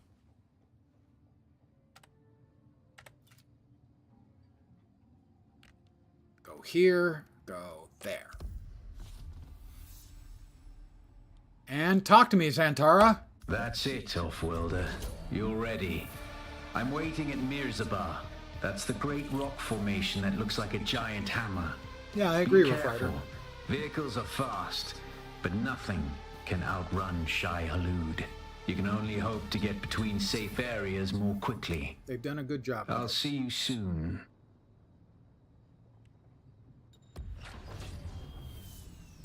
All right, they need a sand bike engine, Mark 1. That we can make. And I think 2 treads, if memory serves.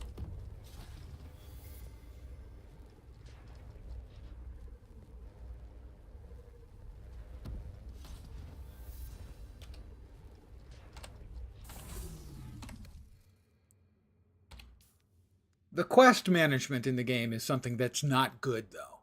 While I've been mostly praising the game, I will say that that is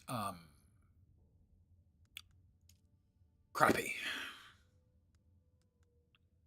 Fabricate a sand bike. Travel to the trade post. Moving on. It's here. Scrap metal. Yes, 2 treads.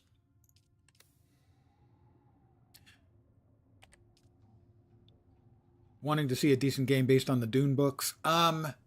If you like board games, there's an implementation of one of the Dune board games called Dune Imperium. And it's quite good, but it is a board game. So if you're not into the board game mechanics, it has a solo play mode as well, which is all I've played. There's also Spice Wars, which Funcom licensed out, is sort of a real-time strategy game, but not like a classic RTS where APMs are so drastically important. And that one's pretty good too. Treads, we need 2. Do I only have the materials for 1? I only have the materials for 1. Has Any of the copper nearby respawned? It has respawned, ladies and gentlemen.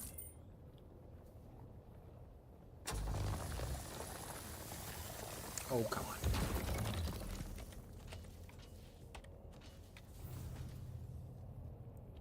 I am not an RTS game guy either. The RTS elements were relatively small, at least in my opinion.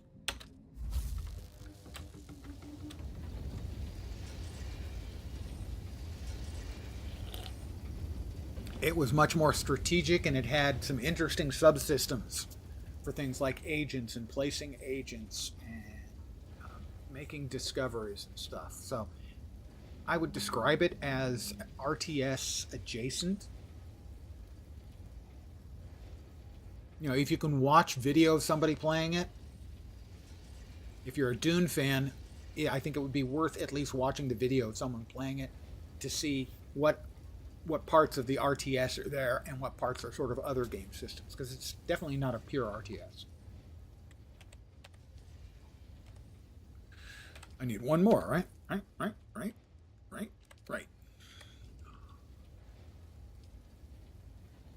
One more tread.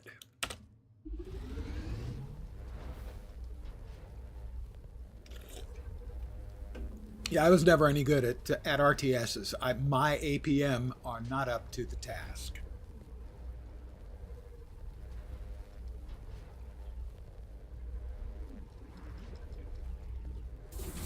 All right. So I think we now have the parts we need to turn in. Yeah, we should, at least. Engine and 2 treads.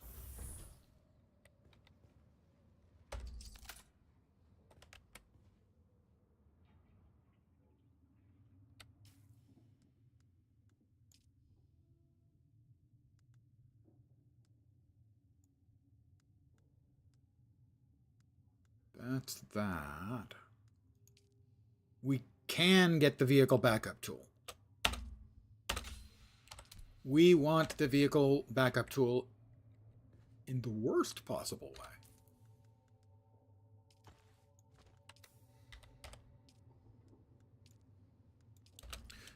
You might wonder, wow, what's the big deal about the vehicle backup tool? And that's a reasonable request.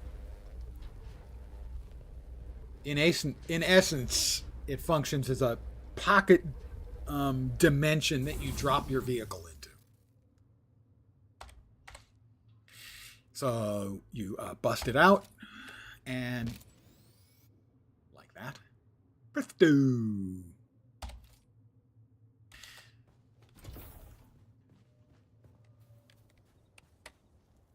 And then when you want to bring it back out, again, presto!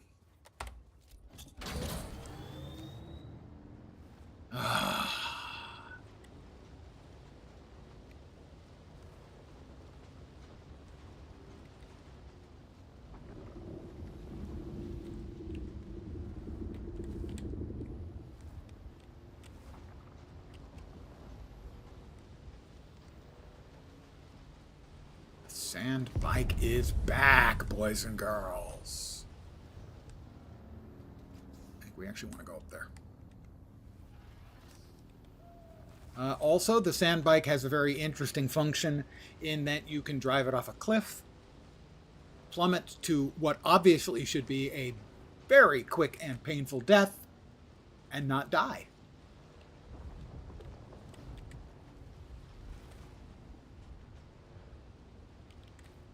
Basically, it's completely resistant to that. It just bounces around a little, and then you and it are fine. It doesn't even take any damage. Again, that's one of those things where, you know, sometimes you want realism, and sometimes you just got to realize it's a game.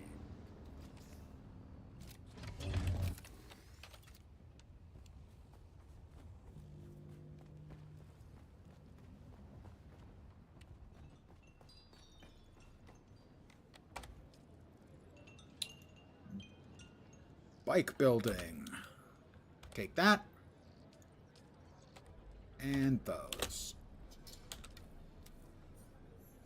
Yeah, vehicle damage would have gotten real ugly, especially when you start looking at things like the rift.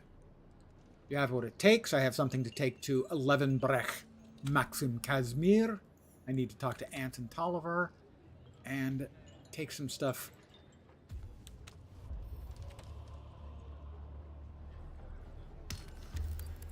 I don't think I have to talk to the guy here, though, do I? I don't think so. I think I just... You keep coming back I'm like supposed this. to... I do. To take Indeed. a package to the Anvil. I do have to talk to this guy to get the package. Right.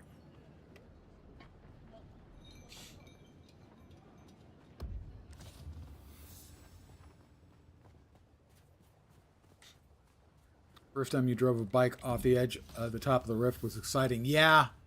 I think my first discovery of the mechanic, or real sort of acknowledgement of the mechanic, was driving around the outside of the rift and getting up to a pretty good speed and not seeing the edge of the cliff in time and braking and going, no! And then, ooh, plummeting down and then bonk, bonk, bonk. And I'm going, wait, no damage? No harm, no foul? Did the panic bail, almost died, but the bike ended up on a platform, one level up. Yeah. The first time was quite shocking. My assumption was, oh, I'm dead and my bike is destroyed.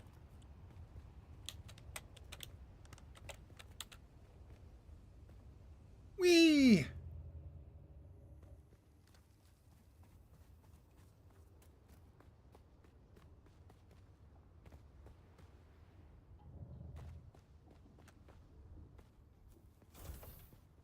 Honey, I'm home.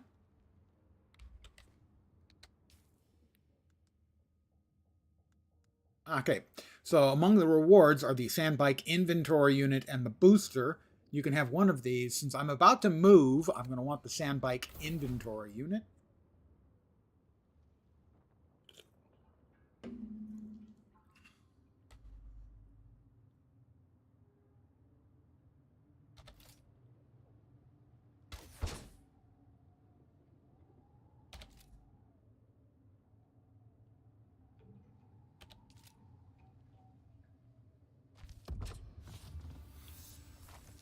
And you'll note the red is showing that that's where the booster would go, but you can only have one of them attached at a time.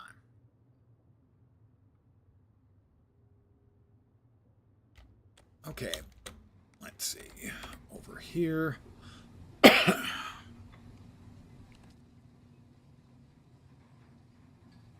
What time is it?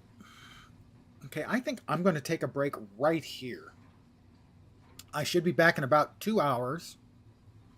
And what I will do is I will pack up, I will deconstruct everything in my house except for this and probably one storage unit to hold stuff I'm leaving behind. I'll open up the house here to anyone who wants it eventually. So I will deconstruct everything. I will put components into my bags and the storage for my vehicle.